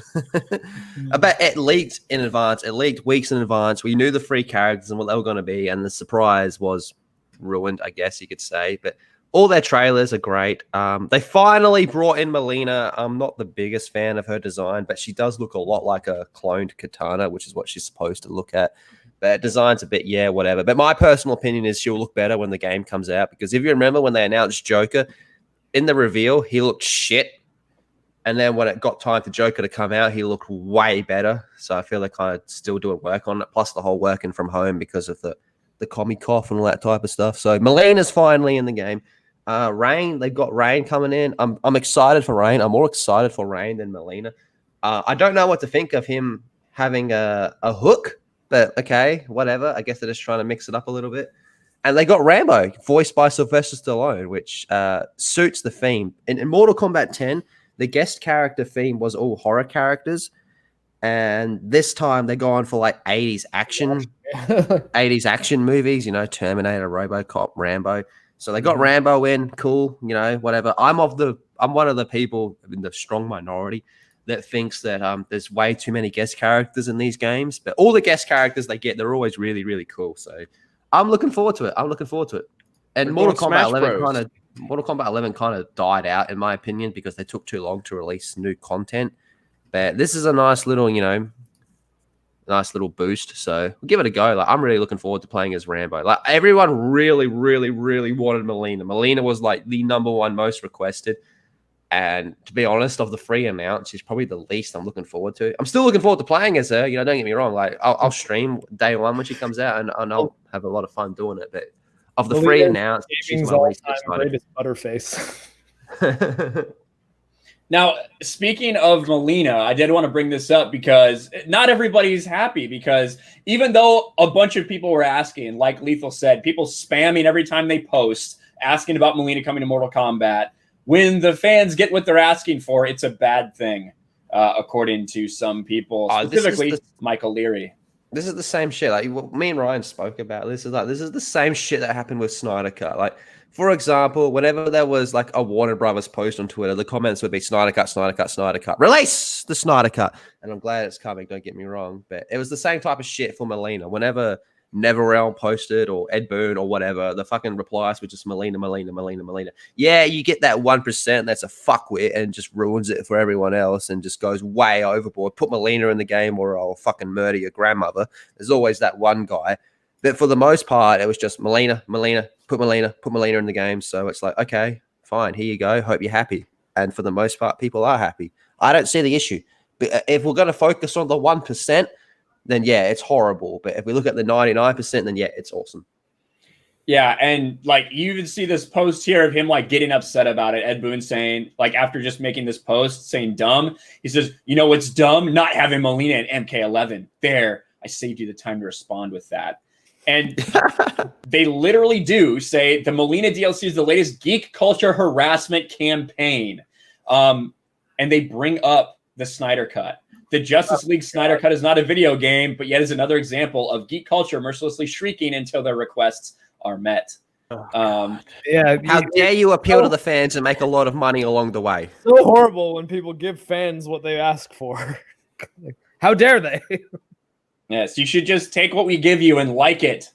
And so I did think this was interesting. And it's not only Melina, right? You have a couple people saying like they're mad that they gave into the fans' demands or the fans what they asked for. But also you have people that are upset about Rambo being in the game. Not only because he's a toxic masculine, and there's too many toxic masculine characters coming into this game, but also because they feel like what Lethal said, or not what Lethal said, but kind of what he was talking about, all these guest characters, saying that they're cheapening the legacy and the fact that they have Rambo based on First Blood, where he only actually killed one person, but even though that skin we're looking at right now is from Rambo 2, but yeah, I was about to say that is not First Blood Rambo. Like I that was my 80s action movie door coming out. I was like, fuck off that First Blood Rambo. Doesn't have any bandana in First Blood. So here you go. And this is what I'm talking about. Here we go. Open Like this red up. bandana, at least. Well, that's from that post. So this is supposed to be, according to them, it's supposed to be Rambo from First Blood, at least according to the PlayStation press release that they had. But that picture, you're right, the red headband, definitely.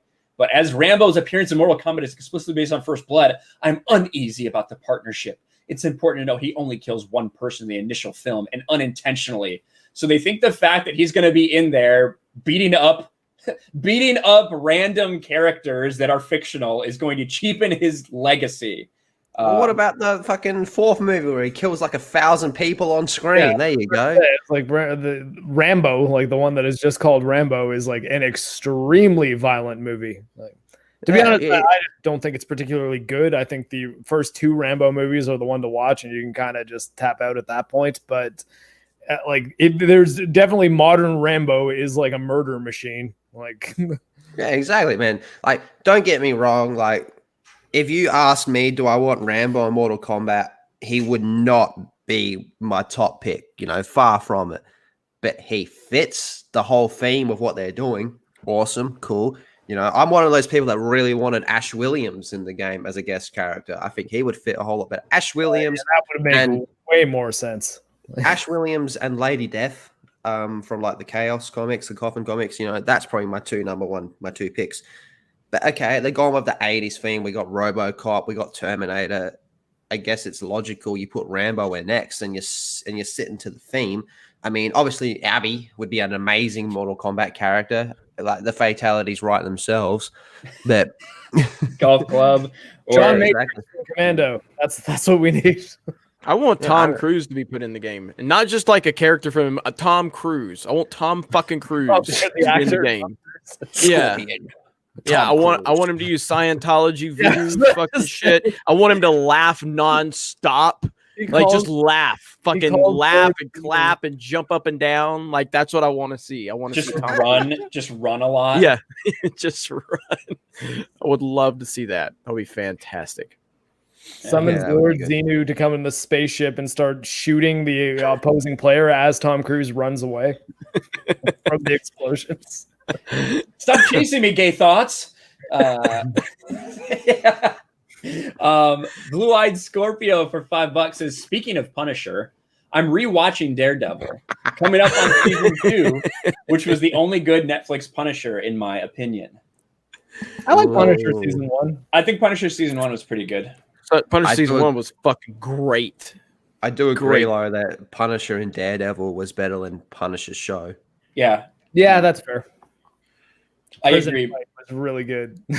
That was pretty good. Spoilers. Yeah, but as much as I loved season 1, I gave up. Like, I think I watched the first 1 or 2 episodes of season 2, and then I just couldn't do it. And apparently, it got really bad. There are parts of season 2 I like. I don't like what they did with Jigsaw. I think that was a big missed opportunity. They prettied him up way too much too. And they said, okay, we have this good looking actor that gets mutilated at the end of season 1 of Punisher. Spoilers for season 1 of Punisher. And then we're gonna have him be Jigsaw in season 2. And then it's they make it so that he's just still a good looking actor guy with one scar on his face. It's he just looks a pretty boy that's kind of badass looking now. He doesn't look like a horrible, but the characters were reacting to him as if he was horribly disfigured. Exactly. You look at him oh my God, his face. Be like, there's a line of makeup on his face. Yeah, everyone looked at him like he was Darth Vader, just burnt and all messed up and all that type of stuff. But really, it's just one little cut. I remember joking about it on live streams 2 years ago. Oh, look at him, he got cut up by a cat. That's what it looked like. Yeah. My issue with the Netflix Punisher was I felt he was just a bullet sponge. That's about it. All he was just he basically had a shit ton of HP. That was his whole thing.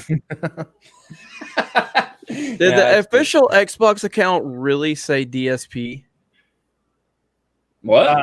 I can't. Game I don't know. mechanics. You can send us a link, but Oh Wait. my god, is they that say for something real? about Dark Side Phil? Like, is that Yes, yes. What did they say? Look. So this person said, if first you don't succeed, it's because of hacks. He's cheating and lagging. This game is dumb. My controller broke. My family distracted me. It's my first game. Shall I continue? Okay, there, DSP. Oh my god! And then DSP comments, "Hey, I've never blamed anything on family member, and you left out my inputs were delayed. Nice dunk though." What? that's pretty good on Phil at least. That's Bug game mechanics. Leaning into that. that is pretty funny. Wow. DSP is amazing. Wow. It sounds like Xbox Twitter account might have hired the Sonic the Hedgehog guy. Yeah, that's pretty crazy right there. I actually was watching one of Mamology's other channels, They Call Me DSP one, where it's just all the Dark Side Phil trolls, and I was watching his Modern Warfare playthrough. Wow, that's crazy, dude. That is crazy. That is really funny, actually. They know the gamer lore. They know the lore. All right, where was I? Oh, yeah. We got distracted with fucking Punisher. Sheepsidian for $5 says the vocal minority of the ones in school would say yes when the teacher asked if she gave the class homework. Terminus EST for $5. Abby really lacks TNA, but you are turned off by her big ass arms, and that makes you bisexual. If you're turned on by her big ass arms, bisexual. Get it, because her arms are huge. Her arms are massive indeed. All right. Well, speaking of video games, Mark, you talked about, we found out a little bit about PlayStation 5 backwards compatibility. Now, for the longest time, we've kind of been in the dark about PS5 and what games are going to be backwards compatible and what aren't. We got told that, oh, don't worry, the top 100 games definitely will be. We're like, wow, there's a lot of other ones that would mean that aren't compatible. What did we find out? So we found out that not which games are compatible. We found out that there are 10 games that are for sure not going to be compatible. None of them are very heavy hitters. Ryan, do you actually have it handy? I think I closed my window for it, sadly. But I did, and then I asked if you could find the source for it. I did. It was gaming. Closing your window is an alt-right dog whistle. Sorry. I've opened a door though. I swear to God I had it in front of me.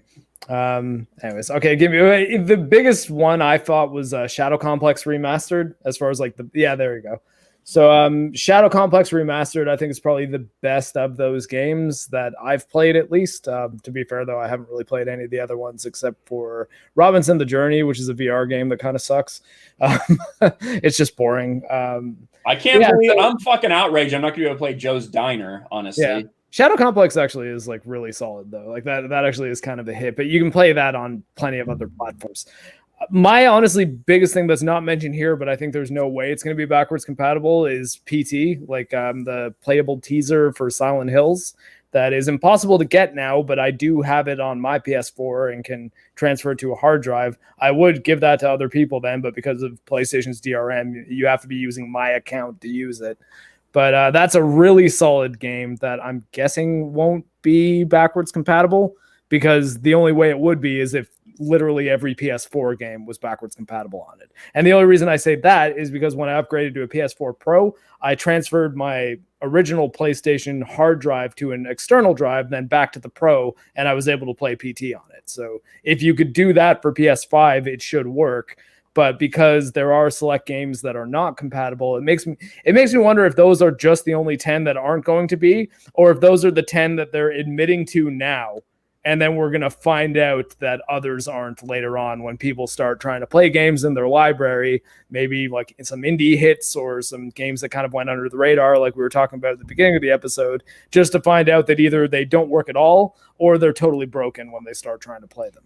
See, to me, I don't that's why I wanted to see the source where you found the screenshot, because to me, if they come out and say, hey guys, these 10 games aren't backwards compatible, I don't know why they would do, these are just 10 of the games. This is just a sneak preview of the games that aren't compatible. To me, this seems like it'll probably be it. But I guess we do need to take a look at it. Either way, it does seem like if it's a pretty limited amount. So the big worries of not being able to play your entire PlayStation 4 library doesn't seem to be the worry like it was, a couple months ago. Yeah. I put the source in the private chat if you want to bring it up. All right. It doesn't seem like it's going to be a big thing. And I mean, I still don't see a reason to buy PS5 at launch right now, though. I really don't. Or an Xbox One. Or X or C3P or whatever the fuck it's called. Everything I wanted to get is coming to PlayStation 4.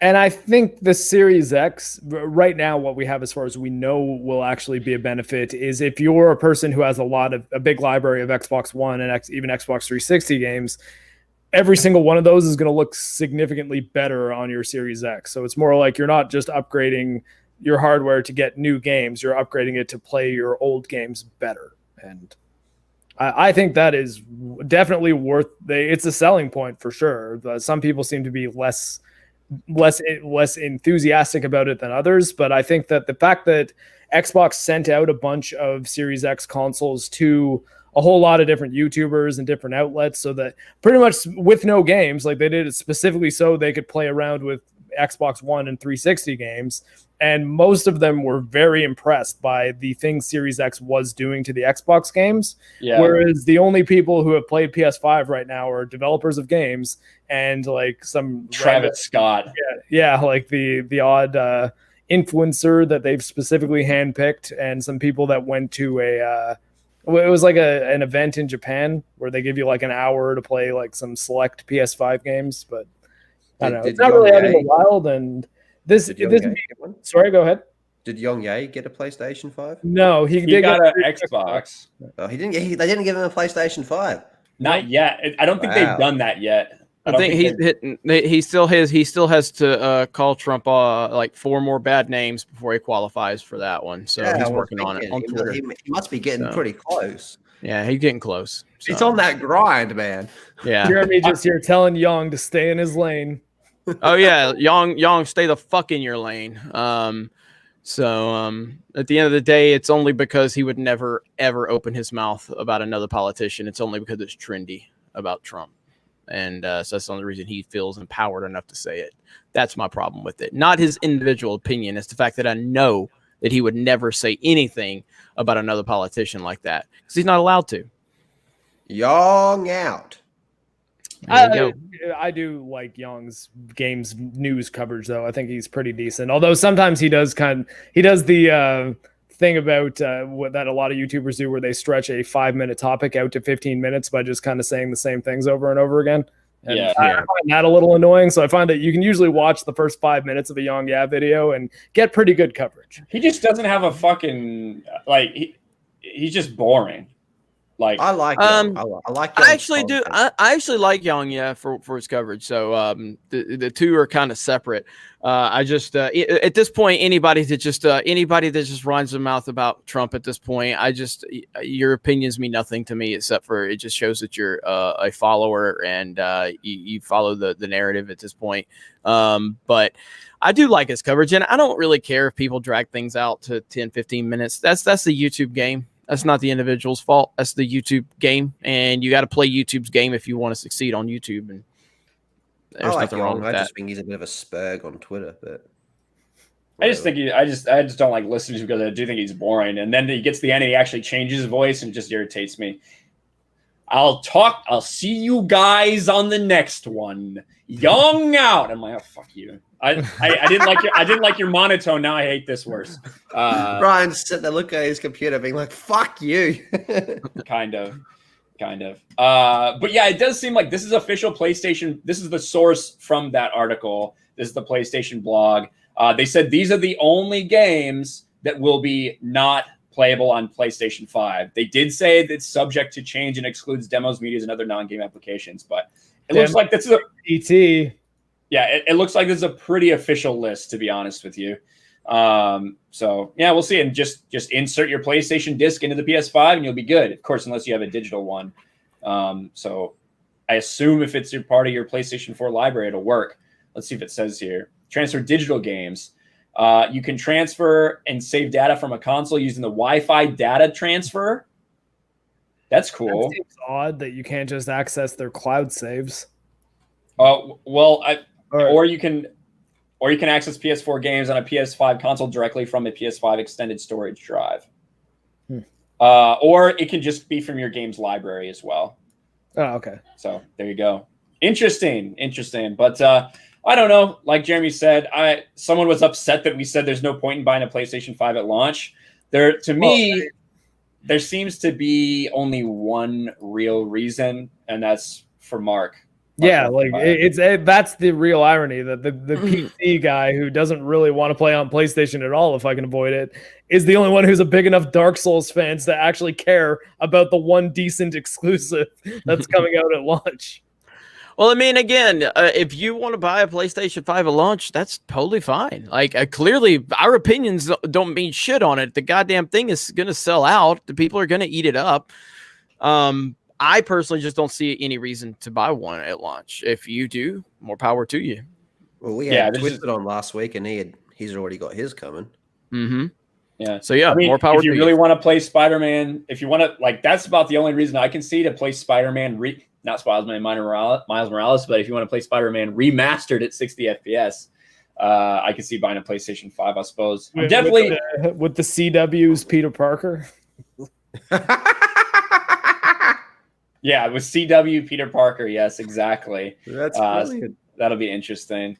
But yeah, for a lot of people, like, it's going to be a while before we have a game like Horizon Zero Dawn or God of War that'll really whet the appetites for a lot of people. And for me, it's coming on PlayStation 4. Yeah, I know, but at that point, I'm gonna be buying on PlayStation 5. They're gonna run better on PS5. Like, oh, absolutely. See, like, yeah. You know, I will end up with a PlayStation 5 down the line, but the fact that Horizon's not like coming out in the near future on PlayStation 5 is just reason to me to be like, well, I don't need one. Because that was the selling point to me. The two things that were a selling point, and this is the dumbest shit in the world, the two things that were selling the PlayStation 5 to me was Horizon Zero Dawn 2 and the fact that it was quiet. Like the actual sound that the system makes, correct? I'll turn on my PlayStation right now, and it's right after that, I was like, it sounds like you're testing a jet engine. That's what my I don't see it making PS3. Yeah. Well, my PlayStation 4 sounds like that. My PlayStation 3 sounds like a jet getting ready to take off. It's absolutely insane. So yeah, now that is not supposed to be a problem with PS5, and that's why it's so fucking big. Is because of the cooling capabilities they have going on with it. So hopefully it'll be a little quieter and won't have to worry about something like that. But I mean, mine's worked. I bought it about 6 months after launch, and it's fucking been perfect ever since. Zach Stowey for $10 says, if Naughty Dog is 100% in support of the character Abby, then why didn't we get information about her or him, whatever gender they're going for, until the leak started? #F Naughty Dog. Yeah, it's because they wanted to trick you into thinking that you're going to be playing as Joel in this game. Yeah. There's no way it would have sold 4 million copies in the first, or shipped 4 million copies in that first weekend if it hadn't been for the marketing that had you think it was a Joel and Ellie adventure. That's why, because they didn't believe in Abby. They wanted to try to trick you. The same reason why they cut up the trailer. They put parts in the trailer that's not in the game. Yeah. Same shit. It's like, oh, this is a Joel-centric game. LOL. He gets his head caved in with a golf club at the start. There you go. Culture Casino for $2. Very short period of time. PC gaming will be better. Sure. You don't agree, Mark? Mark doesn't agree. He thinks consoles will remain superior. They were benchmarking the PS5 against an RTX 2060 Super, and benchmarking a Series X against a 2080. I haven't seen that Gundam series. Sorry. Well, it's they're both video cards that are now being replaced by the 3000 series, and 2 years from now will probably be replaced by the 4000 or 5000 series. So I don't know how long, if ever, consoles will catch up. I don't know. I think that is a take that very much ignores how much more powerful PCs at their high end are than consoles. But Nintendo's still better. Yeah, sure. Run Mario Sunshine at at 60 frames per second. Speaking of 60 frames per second, if you guys want to see Mark the Cyborg's Star Wars Squadron review, it's almost up to 1,000 likes now. It's not as hated as you would think. You can go over to Geeks and Gamers, this channel, and you can watch his review. Give him, he needs 13 more likes to get to 1,000. Yeah. He is the worst YouTuber that makes the best videos. Worst by far. And he has also appeared on Colin Moriarty's podcast. Just want to let everybody know that. I was on an episode of EFAP too. Let's not forget that.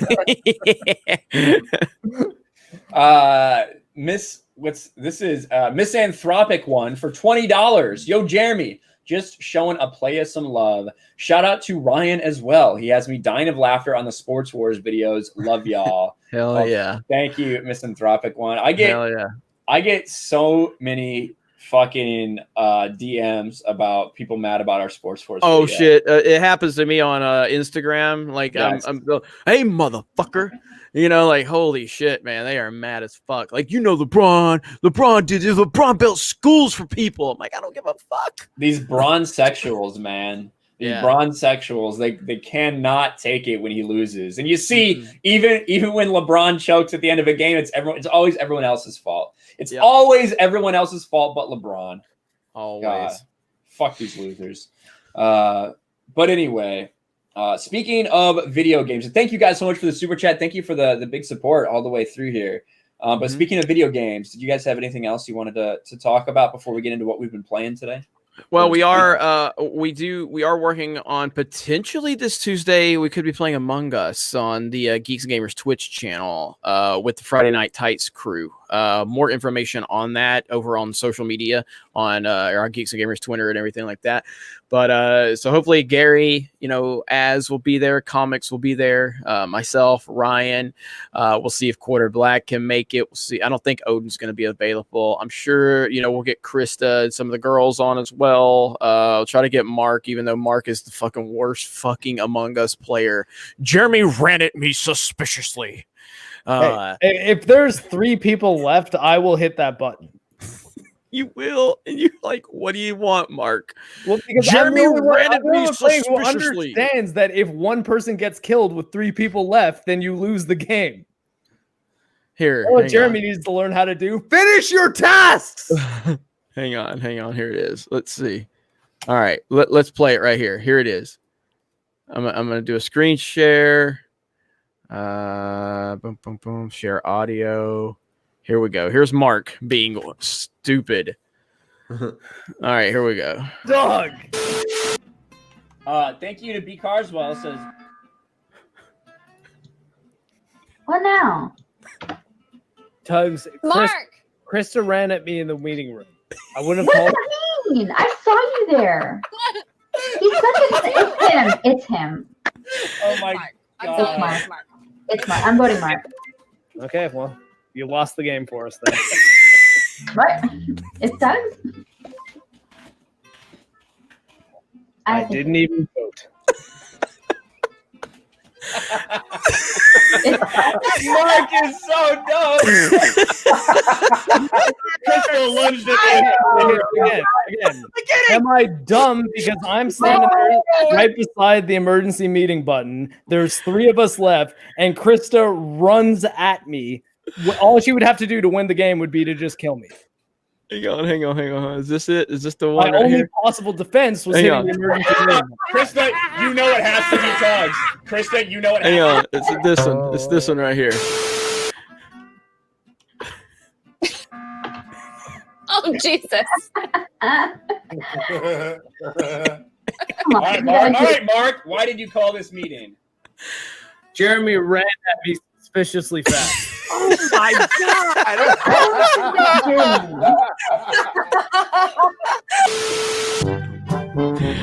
Oh man, so good. So that was a good highlight reel that Krista put together. But yeah, Mark's very bad at that game. I should clarify though, the reason why I'm standing around waiting by the emergency meeting button is because I'm like the only one on the team who just finished my task like that. I just run and have nothing to do but stand in one spot at the only place where you can pull any kind of defensive action. Well, Mark, you made the problem of assuming that anyone else knew how to play the game. That's true. That was the problem. That because these guys, they didn't know how to play the game, so that like Krista wasn't even doing her fucking tasks. So she's just like wandering around, meandering, and following people, and then being like, "Why would you think I'm there? I was just following you." It's like, why though, Krista? Why? Heaven forbid anyone want to make it entertaining. Mark must stop this. Oh yeah, I'm trying to win the video game. I was able to have fun and win multiple times. That's because you got to be the imposter like 17 times. I've been the imposter twice in all the times I've ever played the game, which now is like 5 or 6 times. I had to kick Mark off of Phasmophobia, but then he came back and redeemed himself. So came back gloriously. Yeah. All right. Well, before I think X-Ray Girl probably talked to him. She goes, "You fucked up. You need to go in there and be entertaining again." There's no way he came up with that on his own. There's no way. No, I stopped playing Phasmophobia, started working on Squadrons, playing in VR, and then I got out of the VR headset and noticed you guys were all still in the Discord, and then I thought I would join and fuck with you. So it worked honestly better than I expected. It really did. Ryan freaked out. That scared the fuck out of me. The normal game sounds are scary enough. Can we find that somewhere actually? Let's just play that real quick. That's I think Game Week. Oh yeah, Geeks and Gamers. Well, it's on. There's somebody clipped it on Twitch. I think we played it last week. It would have been my nerdy home that did it. Good old Steph. You can always rely on Steph. Yeah. So she actually put out a clip out while we were on stream about Mark not wanting to say "fuck Naughty Dog." It was pretty funny. Well, I mean, like, I don't know. It's like it's kind of crass for me. I'm very non-offensive. Here it is. I'm the shield by which you hide behind, so that SJWs like Geeks and Gamers. Apparently. Okay. Apparently. Right here. Boom. Tug, stop fucking with stuff. Oh. Pay attention to my little Discord icon in the top left popping up. You can see when I join. Look like this. Nothing. Okay. All right, John Wilson. I've got EMF level 3 in here. John Wilson. Get Oh my god! Oh my god! Run! Oh my god! No, it's okay. It's just me, Mark the Cyber. Oh my Motherfucker! Motherfucker! All right, let it go. And then I left. God damn it! God damn it! Ryan was freaking. Yeah, you son of a. You rattled Ryan there for sure. Yeah, scared the fuck out of me. All right. Well, before Lethal falls asleep, Lethal, why don't you tell us what you've been playing? Well, sleep. What do you mean, man? I woke up just for this. I know it's fucking really late for you. That's what I'm saying. Early. It's 5:30 almost. What I've been playing? I've been playing. Oh, it's been a pretty slow week actually. So just Call of Duty and Marvel's Avengers. I'm one of the less than 1,000 people still playing it. Yeah, that game is really falling off. It's a bad launch. Bad launch. Bad launch. They'll bring it back. We'll see. Mark the Cyborg, what have you been playing? I have been playing quite a few games since finishing the Squadrons review. I've been playing a lot of Quake 2 because I wanted to test out my new video card with the RTX update. And I've actually got a good chunk through the game, so I think I might make a video on it. And even fired up Quake 1, which is arguably the better game. Both amazing id Software shooters. If you like Doom 2016, I actually really recommend going back and playing the first couple Quakes. And Baldur's Gate 3, which is the new Larian Studios Baldur's Gate game. Baldur's Gate, if you guys don't know of it just by name, that was the game that BioWare made, the first two that BioWare made that kind of made them famous and got them the gig on Knights of the Old Republic. So they're classic role-playing games like CRPGs, which I'm not particularly great at because I've never played a Dungeons and Dragons game like in real life before, and a lot of it's basically like a Dungeons and Dragons game. It's pretty neat because you're literally doing stuff like choices based on your strengths, whether it be your strength, dexterity, intelligence, things like that, and then you have to roll for success or not. Yeah, and in Baldur's Gate 3, like when you have a skill check, for example, like an intelligence thing where you want to like try to outsmart someone, you click roll on the skill check, and it'll say what you need to be successful. Like a 3 will come up on the screen, and it actually rolls a d20 like animated on the screen. And if you get above 3, then you'll outsmart the person you tried to outsmart. It's pretty cool. I think I'm going to mess around with it a little more. I might make a early access impressions video, because the game I don't think will be finished for about another year. One thing that is kind of neat about it, though, is Larian's implemented a cross-save system, and Boba Fett, CRPG means classic role-playing game. A cross-save system and... Cyborg role-playing game. Yeah, Cyborg role-playing game. Divinity, their last game, Larian's last game, Divinity Original Sin 2, also came out on Switch with Steam cross-saving. So now they've made it so that, at least I think the intention is just to have, you can play this game on any platform that it's on and just carry your save progress over, so you don't have to keep restarting RPGs everywhere, but it'll end up being like a very long game. So I think it's cool that more cross-save things are happening. But yes, that was my my very concise and brief, not at all long man answer to what I've been playing this week. Yeah, he never really does it. I got up to go to the bathroom and get myself a drink, and I came back and you were still talking about what you've been playing. This is why I script my videos and why they always end up under 20 minutes when I script them out, because I can narrow things down when I actually think about it. But if you just let me go off the top of my head. Worst YouTuber, best videos. Yeah, I'm good at editing. Jeremy, what have you been playing? Nothing except for what you've seen me live stream, just because that's kind of all. It's the same as you right now. So Among Us, that's really it. I mean, Mario Kart. So that's it. That's all I have time for right now. So I plan on trying to play. And I guess I did play some Call of Duty with you as well. So on your channel. Yeah, that's true. We did play Call of Duty. Yeah. Mm-hmm. So that's about it. Limited time. The only time that I have right now is to keep up with sports, and then I'm watching The Haunting of Bly Manor right now, which is scary as fuck. So I gotta watch that. I love Hill House. Hill House. Well, I don't think it's going to be as good as Hill House, because Hill House was damn near perfect. But Bly Manor, I'm a few episodes in. It's really good so far. Really good. That dude knows how to do a haunted house story. Holy shit, man! Oh, that was just relevant for an upcoming super chat that I saw. Oh yeah, you can talk about GOG. All right, yeah. So Geeky Pixie for $2 says, Mark, if the imposter sabotages, sometimes the button won't work. That's and again, this was the first night we were ever playing it that those clips were taken from. So I sort of thought as the emergency button being the only place I could be to possibly defend myself. And yeah, so I won't say what I do now. I do something different now. That's been working better.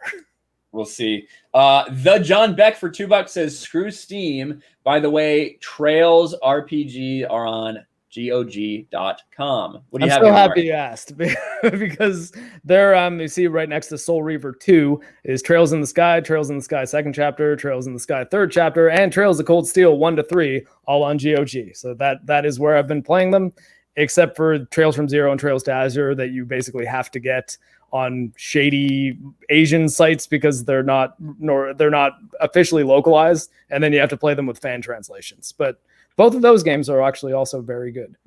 Are you saying Asians are shady? No, the sites in which you have to buy Trails from Zero and Trails to Azure. Why didn't you just say shady sites, and why did you say shady Asian sites? Because they're in Asia, Jeremy. They're not. Matter. You can't access them from you can't make an American account. It's pretty offensive, is all I'm saying. I agree. I think what he's getting at is all Asian fights are shady. I've lived with an Asian woman, guys. You can't make the argument that she's shady. Oh, I have a black friend. Oh, I have a black friend. I can't be against Asian people. Okay. No, like the woman I love is Asian. All I'm hearing is the woman you quote love, you consider to be shady. I mean, she's super sus. If you've ever seen that, that is actually pretty true. Yeah.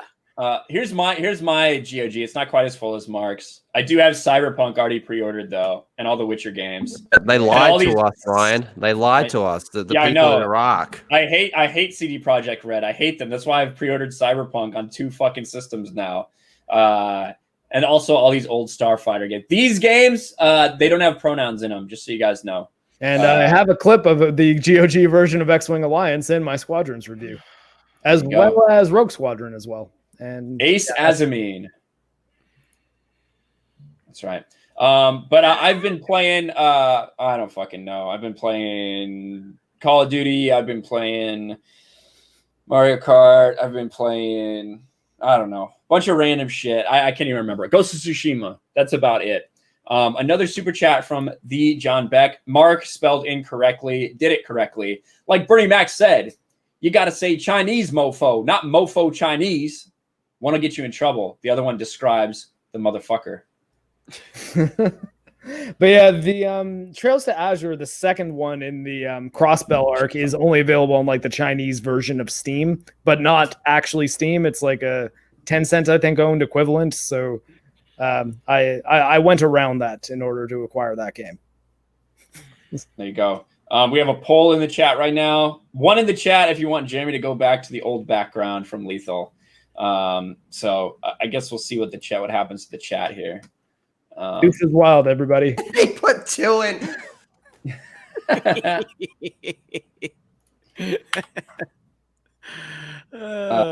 Let's go. Wait, no. Mr. V, yeah. Mr. V's is the best one.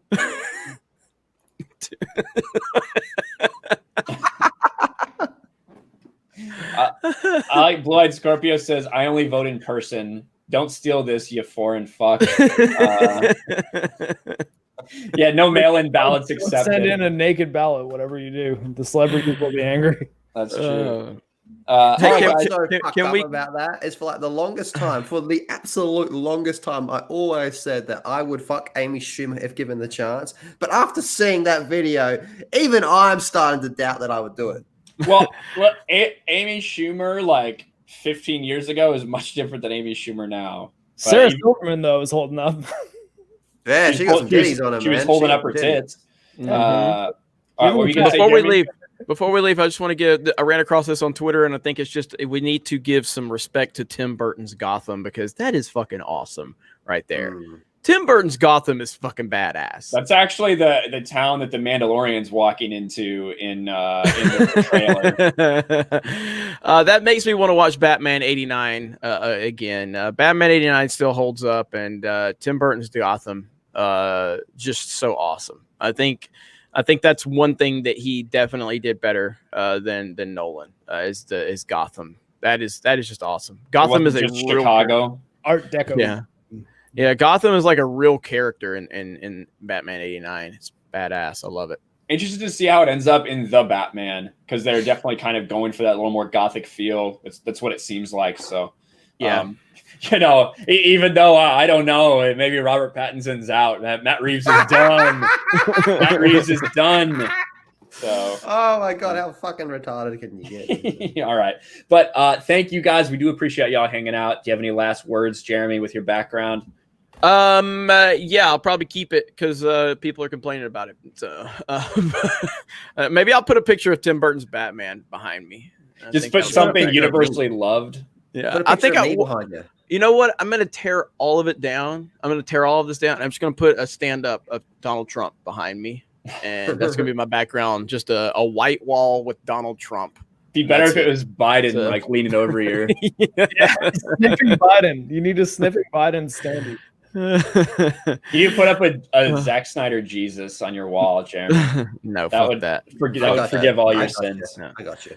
No, we actually, if he could actually make a good comic book film movie, then he's got two and a third. He's got one. He does have one. Watchmen is great. That's the only one. 4 on the way. I mean, it could be worse. He's only got one. 300 was based on a comic book too. That was not a good movie. That's not a good. It could be worse though. He could take like years of continuity and just flush it down the toilet and make a fucking TV show called The Clone Wars. I like much better. Hey! At least Ahsoka's fight didn't end on why did you say that name? So they just turned her into an overpowered fucking god. That's better than ending on why did you say that name with the two most iconic characters in the history of fucking comic books. Sometimes let's fight I swear like men. I'm the only fucking person that paid attention. Am I the only motherfucker that paid attention to that movie, man? Yes, I guess so. Yes, there we go. That's all I need. The part where Batman's literally says it doesn't matter if there's a 1% possibility if we have to destroy him. And what changed? You're fucking because his fucking mom. Now suddenly he's not dangerous anymore. Like what? And No, yet, what? he He can still literally do all the shit that you said he could do. Him X-ray having girl, a bring me some named Martha popcorn. doesn't change the fact that he could still kill everyone on Earth. He could still do it. He's seen the error of his ways. Yes, the whole exactly. movie He is was him not doing fucking the right standing thing. over him, holding a spear, and then it's like, what's the difference between Batman and Joe Chill in that specific moment? Not a single fucking thing. Exactly. It's like That's the whole point. It's like Get a better argument. You wanna I diss failed the him in movie? life. Get a I fucking won't good fail him in argument. death. I failed him in life. I won't fail him in death. The motherfucker's not dead. They couldn't even. He doesn't own know that. shit. They couldn't even own that shit to the end of the movie. You doesn't even you know that. We're ruined talking about the one of same the most motherfucker that didn't even iconic realize scenes in that Jason comic book Todd was history. alive the whole time. And they couldn't even stick the landing on the shit. You ruined it. Like, there's no reason to mourn Superman's death. The Justice League it's not even fully formed, and you've killed Superman. It's the stupidest shit I've ever seen. Are you It's on crack, horrible. bro? It's horrible. Fuck. This is why in the golden age of comic books, when Iron Man fucking 2 or 3 can make $1 billion, Batman versus Superman couldn't even break 900 million because of such a shitty movie. That's a terrible way to look at it. You got to Shitty look at fucking movie. How many MCU movies were there before Iron Man 2? How many MCU movies have made $1 billion? Answer the question. How many MCU movies were there before Iron Man 2? Before Iron Man 2? Yeah. I don't know, 3 maybe? He's legit got popcorn. Now there was more than that. Okay, so let's take the first 5. Was there?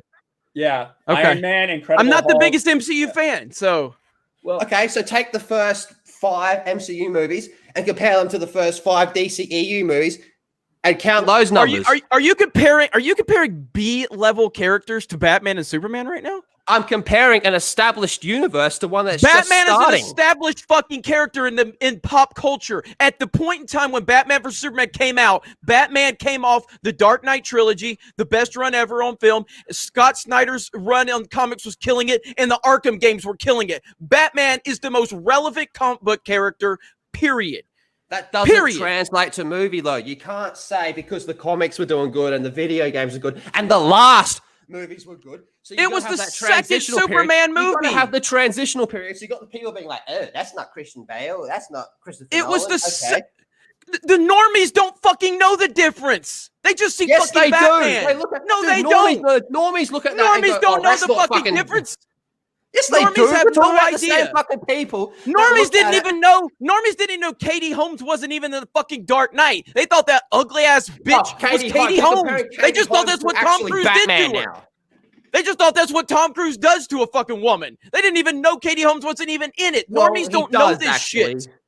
But normies don't know this. That's completely different. That's not Batman. That's not someone going, "Oh, what happened to the fucking Michael Keaton? All of a sudden, he's George Clooney." Dude, people wouldn't even go buy a goddamn Wii U because they just thought it was an extension to the Wii. Normies are fucking stupid. They don't care. They see Batman. They don't know anything else. Argument at hand.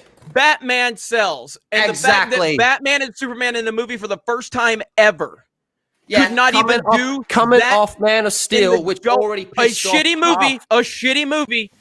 Maggie Gyllenhaal, in case you're watching this, I don't find you unattractive. Maggie Gyllenhaal's she's got a fucking ugly ass face. Hey, if that was X-Ray Girl, I would be mad at you for saying that because you're basically like, what is your taste is terrible, bro.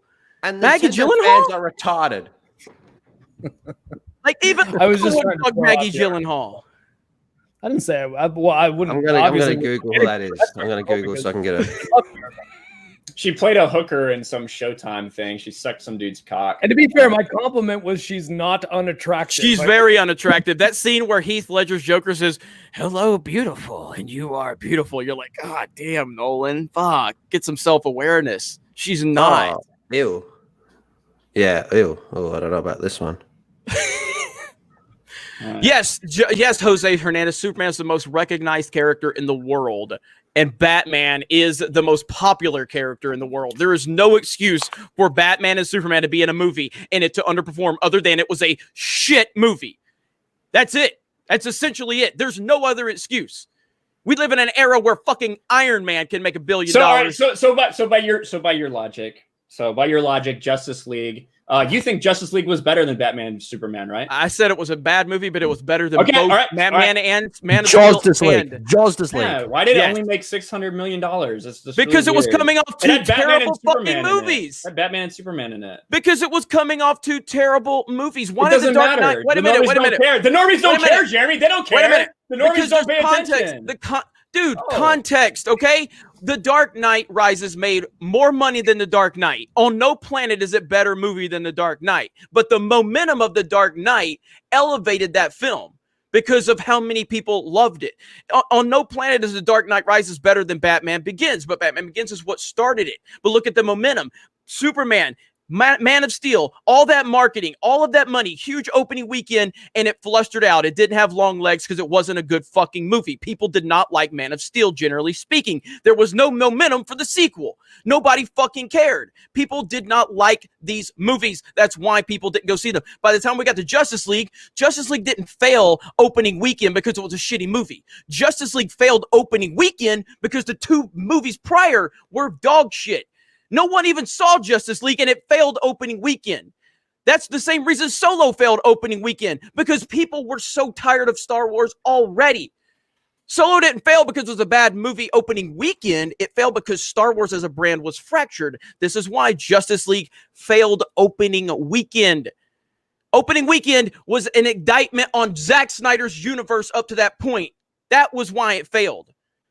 There you go. Facts don't care about your feelings. That's it. You got nothing to say. You got nothing to say. No, well, I'm letting you fucking finish. Why did Suicide Squad then go on to make $800 million? I'm like, even that's a shit movie. Like, how did that do that? It's the same universe you're talking about.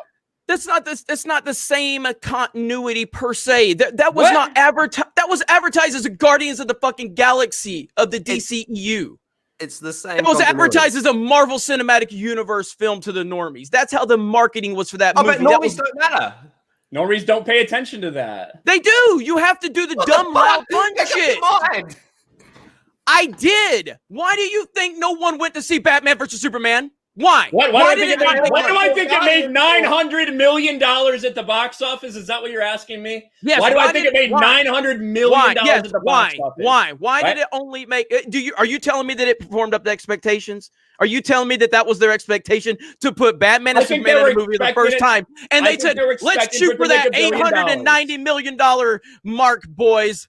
I think they were expecting it to make $1 billion. I think it did fall short of what they expected. $1 billion? You think they were only trying to make $1 billion out of the first Batman and Superman movie? Batman coming off $2 billion films by himself, and you think that the mark for that movie was $1 billion? I do. I absolutely. You're pulling Rise of Skywalker bullshit numbers on me right now. No, motherfucker. You cannot fucking tell me that after Man of Steel did $700 million that they expected that to make $2 billion. There's no fucking way. Hang on. What did Batman Begins make? What did Batman Begins make? 500. What did The Dark Knight make? $1 billion. Oh, okay. What the fuck are we? What are you talking about then? I'm gonna say it, and I'm gonna get killed for this, but I'm gonna fucking say it.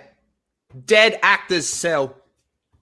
Then why? Okay, so that's you're saying that's the only reason. Could you imagine No. The movie itself is, a very, I say it's overrated, but I like the movie. Saying it's overrated does not mean it's bad. But could you imagine, just hypothetically? Now this is a bit off. What dead actor sold The Dark Knight Rises? I'm asking. What dead actor sold The Dark Knight Rises? Sorry.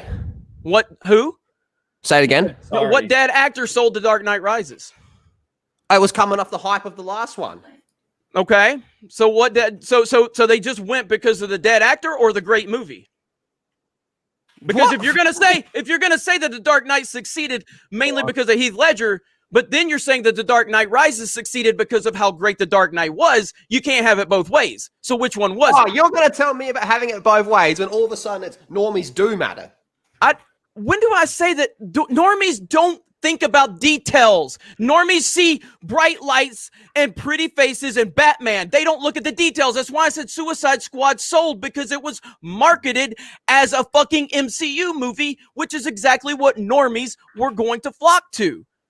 Which goes back to consistent. That's consistent with what I said. Point. I said normies don't know the difference from Christian Bale to Ben Affleck. They just don't. Yes, they just do. Batman. But what you just said goes back to my normal point. It's advertised as an MCU movie, when at the start I was trying to say the MCU was already established. When you're trying to throw out all these numbers, you're comparing an established universe that had been going on since 2008 compared to something that started in that didn't really kick off to 2016. But again, why did Batman have 2 solo movies at $1 billion if it's all about the MCU template? That was prior to the MCU. Batman Dark Knight Rises is not it's not prior to the MCU, and the Dark Knight launched around the same time as Iron Man. The same thing, you know, it was still continuing. It's from when was Batman Begins? So 2004. Was Scott Snyder's run in the comics successful at that point in time? It was doing all right, yeah. Okay, was the Arkham game successful? It was loved. I don't know how successful it was. Absolutely fucking successful. Was the Dark Knight trilogy successful? Yes. Was Batman versus Superman successful? No. So out of all of the things that Batman was involved in, the one thing that it underperformed was Snyder's movie. And you're telling me that that's not Snyder's fault? Yes. Everything with Batman was killing. Everything with Batman. Movies, video games, comics. And the one thing with Batman that underperformed was Zack Snyder's fucking movie that also had fucking Superman in it. And it still couldn't succeed. That is a fucking failure on every single possible level. It didn't fail. If you compare it to what Marvel was doing at the time, it was Did the Rise of Skywalker fail? Did the Rise of Skywalker I don't know. I didn't fucking see it. I'm one of the few people that stuck financially. Did the Rise of Skywalkers fail? Yes, it failed. I don't know. Yes, it absolutely failed. Absolutely, it failed. Batman versus Superman is a failure. It's not a failure. You just don't like it. So is Transformers 2, I hate that fucking movie, not a failure. That's completely different. Yeah, no, Revenge of the Fallen is horrible. It is a fucking terrible movie, but it's not a failure. Batman and Superman in a film for the first time ever in the history of comic book films, in the golden age of comic book films, when it can't even break $900 million and there's no momentum for the fucking follow-up, is a fucking failure. Even nobody went to see Justice League because that movie was so fucking bad. Everyone knew what was going on with Justice League. Even I walked into it going, "Oh my god, they've already fucked this up." Normies don't fucking know this. Normies don't fucking know the details. They just didn't like what they saw from these previous movies. They weren't excited. They're bad. It just means they don't like them. It's a fucking very bad movie. You're a TCW fan, bro. By the way. Do what? You're a TCW Ryan didn't share fan. my You don't screen. get to talk to me about I bad. did share your screen, motherfucker. Oh, you did? You went back? Yeah, I did. Are we done? Are we Back to the game when we get I'll quote something you like then. I can do this all day. I mean, again, why am I being branded an MCU guy? I've always said I'm not the biggest MCU fan. Because you're comparing everything to the MCU, and Lethal's from a right financial standpoint. Yes, Lethal's right in the fact that this was far outperforming what the MCU was doing after they laid that template. The fact that the shitty ass characters, these B-level characters from the MCU, have been elevated. Captain America is more like Superman today than Superman is, and that is bullshit. But that's how badly Superman has been treated by Zack Snyder. No, that you can't blame that on Zack. That one goes to that one. No. That one goes to Michael Bendis. No, it goes to Zack Snyder. He's talking about he's talking about the movies, Lethal. Yeah, nobody fucking, like Henry Cavill Superman is shit. He has nothing to do with Superman. He's a goddamn alien who's trying to find his way in the world. And he just happens to wear a Superman suit. That's the only thing he has in connection with Superman. Nothing else. Superman doesn't fucking destroy military equipment. He's finding his way. The whole shit is him finding his way. Him being god damn it. What the fuck? Superman doesn't find his fucking way. Yeah, Superman was just he came out of the womb as Superman. Like, Superman doesn't let his dad die. Like, I might have to go back to my Quake game. Hey, Dad. Sorry, Dad. Sorry. I'm not gonna let you fucking die. I'm just gonna let I think I might let the tornado get you. See you, Dad. He wanted to save him. He wanted to save him. He was gonna save him, and his dad was like, "No, we can't let the world find out what you are." And it turns out Kevin Costner was right. As much as I rip on Waterworld, It was one of again, if you want to do that scene with an alien trying to find his way into the world, perfectly fine. For Superman to literally stand there and watch his dad die is the dumbest thing ever. Literally everybody's running away from the fucking tornado. You're telling me Superman can't fly around and come in from the backside where everybody's running away and save his fucking dad? He couldn't fly then, just so you know. What the fuck? Just so you know. What? You're telling me this motherfucker, the motherfucker who walks around with glasses to conceal his identity, couldn't save his fucking dad in that situation? That's the dumbest shit I've ever seen. He could have. Yes, he could have. He could have. He could have saved him. That's the fucking point. He wanted to save him, and his dad said no. His dad said no. Don't do it. Don't reveal yourself to the world, because when you do, this is what's going to happen. Just like Lisa said. Dumb. The dumbest scene ever. Will Gentry makes sense. Will Gentry for $5 says, "Sorry, but that's a BS argument. Batman and Superman are the biggest superheroes in the world. Nobody knew who Iron Man, Thor, or Captain America were." Oh my God, Exactly. By the time this movie came out, Iron Man was past the level of a B-level character by the time BVS came out.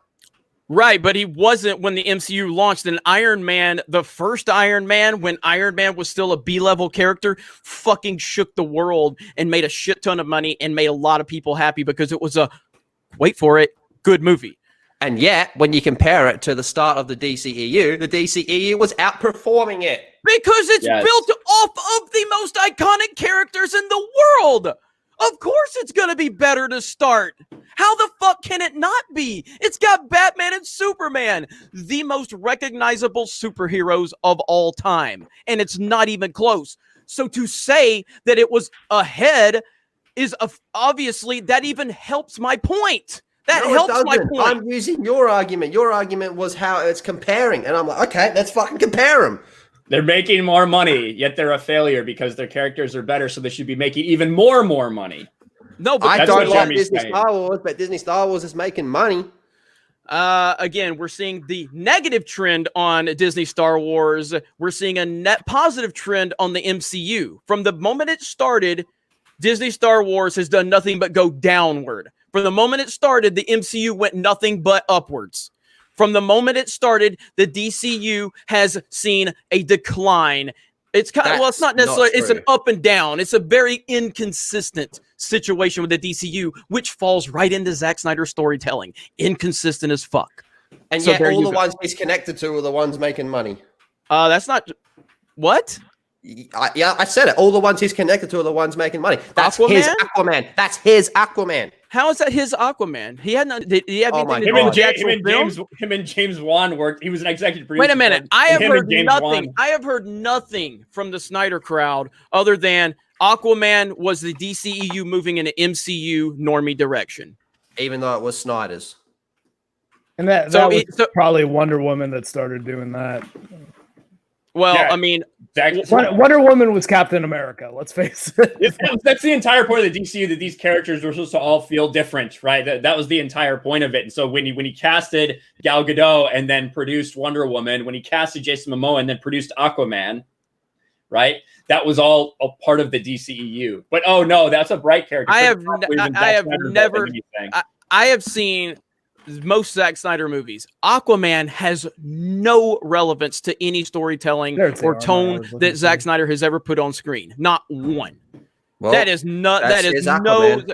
That is not his Aquaman. It's James Wan's Aquaman. James Wan against Warner.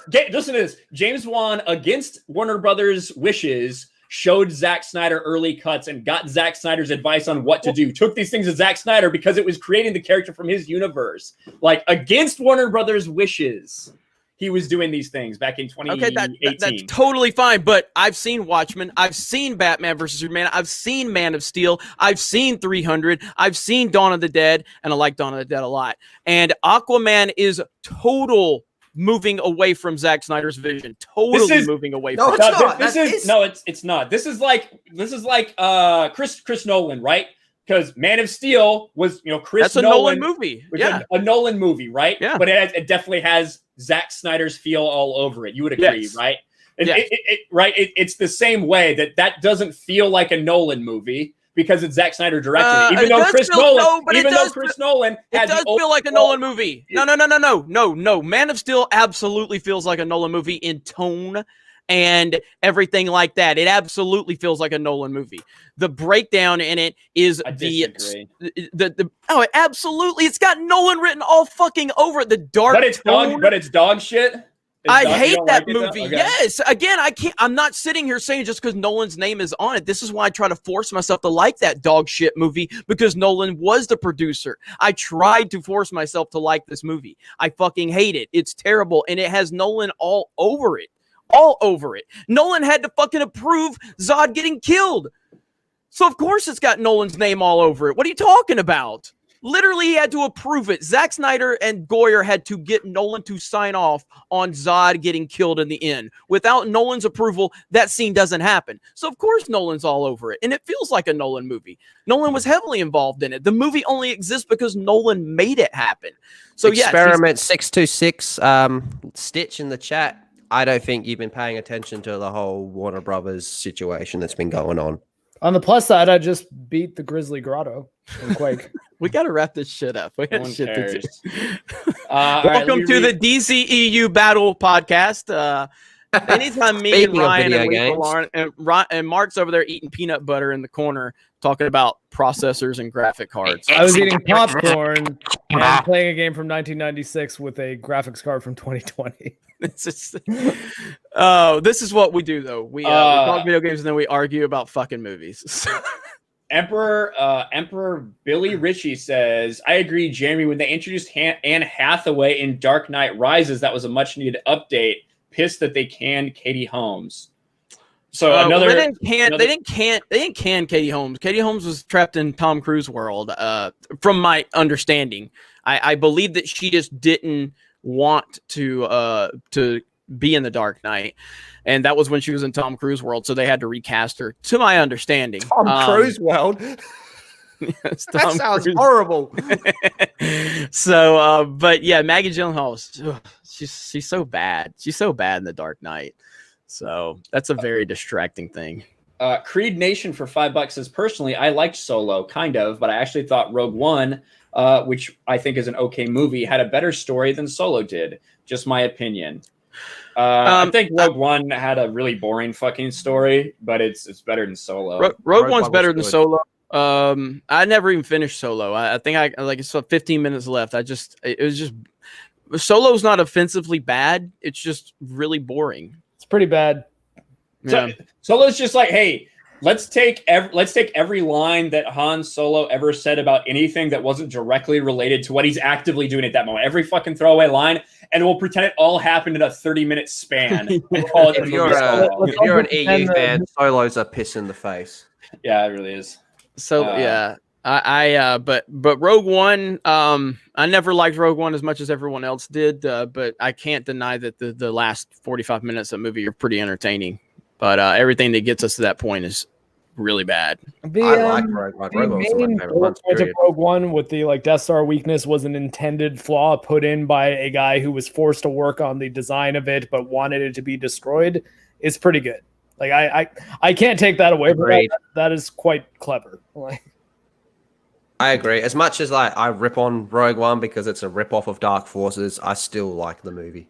I like the original explanation for that flaw, which was in the expanded universe. Basically, it was a flaw that they knew of from the beginning, but because of bureaucratic government red tape, people kept shuffling it onto each other, and nobody wanted to actually take care of it, and eventually it just got put in the final thing, and it got covered up. I actually didn't know that. Yeah. Read the book Death Star. Geeky Pixie for $2. Batman and Superman are the mascots of DC Comics. Thank you, Geeky Pixie. And then Jeffrey Turner says, having a Die Hard debate with Tom for Midnight's Edge tonight. Congratulations, Jeffrey Turner. Does he mean debate on the movie Die Hard or Is it a Christmas movie? I don't know. That would be the only thing that I would argue. All right. You seen that trailer for that new Mel Gibson movie? That looks fucking awesome. Fat Man, yeah. I need to watch it. I have not watched it yet. Let's watch it right now. Fuck it. Mel Gibson, Australian boy, mate. We're doing this and we're fucking leaving. I got shit to fucking do. God damn it. Mark, how you doing over there, buddy? Pretty good. Okay. Video games, Mark. Video games. Bane Evan. Are we talking about video games again? I thought this was a DCU podcast. All I know is congrats on being on Colin Moriarty. I appreciate it. Yeah, I'm really happy for you, buddy. That was a Appreciate year you. before I even started making game videos. I don't know what I'm doing wrong. Yeah, that's our guy. I've lost my influence. Maybe it's time I retired the coat. I think Mrs. Claus is black.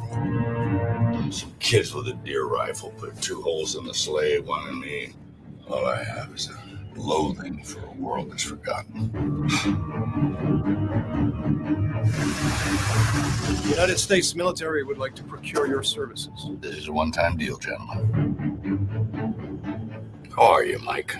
Nicole and the kids are well, I hope. Where are you?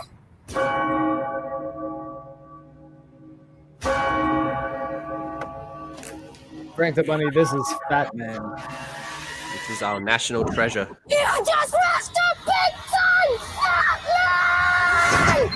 son! Are you an angel? What's the job? I'm looking to kill Santa Claus. I'm looking for the Fat Man. You can't be serious. This is what people actually think of me. Christmas is a farce. I am a joke. What's the purpose of your visit? Hunting. I'm going to kill some things. There is a rising number of our youth making poor decisions. What the big man's head? Severed heads rot. They mold. They don't want his beard. I'm not shaving off a dead man's beard. Your workers sure have healthy appetites. That's why elves live much longer than humans. And Chris, he does the same? No, it's the giving that keeps him young. I've come for your head, Fat Man! Dashing through those one horse open You think you're the first? Think I got this job because I'm fat and jolly? Jingle bells, jingle bells, jingle all the way. Oh, what fun it is to ride in one horse open sleigh. Oh, come while you sleep. So good. It looks pretty good. Looks pretty good. I want to watch that. Well, that's Donald. Lucky it wasn't Blitzer. Should tear your package clean off. Mel, man. I love Mel. That looks pretty good. Yep, there it is. Looks better than Batman vs Superman. Yeah, heaven forbid they take a character who's supposed to be happy and make him upset and bitter. That wouldn't work. I'd fucking hate if that happened. Everyone would throw a fit, wouldn't they? Especially if it's a character who rhymes with Batman. Yes, exactly. This is an obvious parody of the character. So if you want to tell me that Zack Snyder's is a parody of the character, then I'm like, okay, I like it. Crack is whack, kids.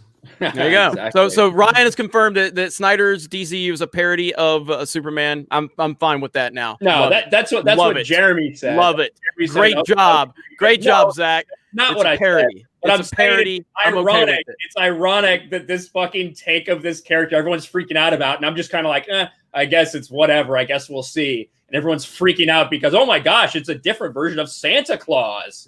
Well, we've had a different version of Superman at Brightburn that I loved because it was obviously that we are moving away from the actual character to show you how the character could be if it was this way. They are trying to take Superman and try to represent Superman as this thing that is not Superman in any capacity whatsoever. No, they were trying to show you the journey to Superman becoming the perfect being that he is. That's what they were trying to show you, and people didn't have the patience for it. That's what happened. Have you seen any of that new Death in the Family movie? I saw a bit of it the other day because it's interactive. Like it's one of those interactive movies. Like you pick what happens next. Yeah, you can choose your own adventure. But I saw like what I guess you'd call it the canonical story is, and it's worth a watch, man. It's about 20 minutes long. Ryan or Mark's like, wait, are we going to talk video games again, or are we going to? No, we're not going to fucking talk video games. Maybe make the argument that the Death of the Family movie is a video game. Jeffrey Turner for $2 says Bad Santa plus Lethal Weapon. I see in it. Nice background, Jer. So Oh, fuck that background. yeah, there's one person in support of the background. All right. We'll talk to you guys later. I love Lethal. I don't really like Ryan, but I still love Lethal. See, I can call. I accuse Jeremy of being on crack, but he still likes me. That's right. Not Ryan though. Fuck Ryan. Right. Bye. And Mark was on Colin Moriarty's podcast. God, all right. Fucking goodbye.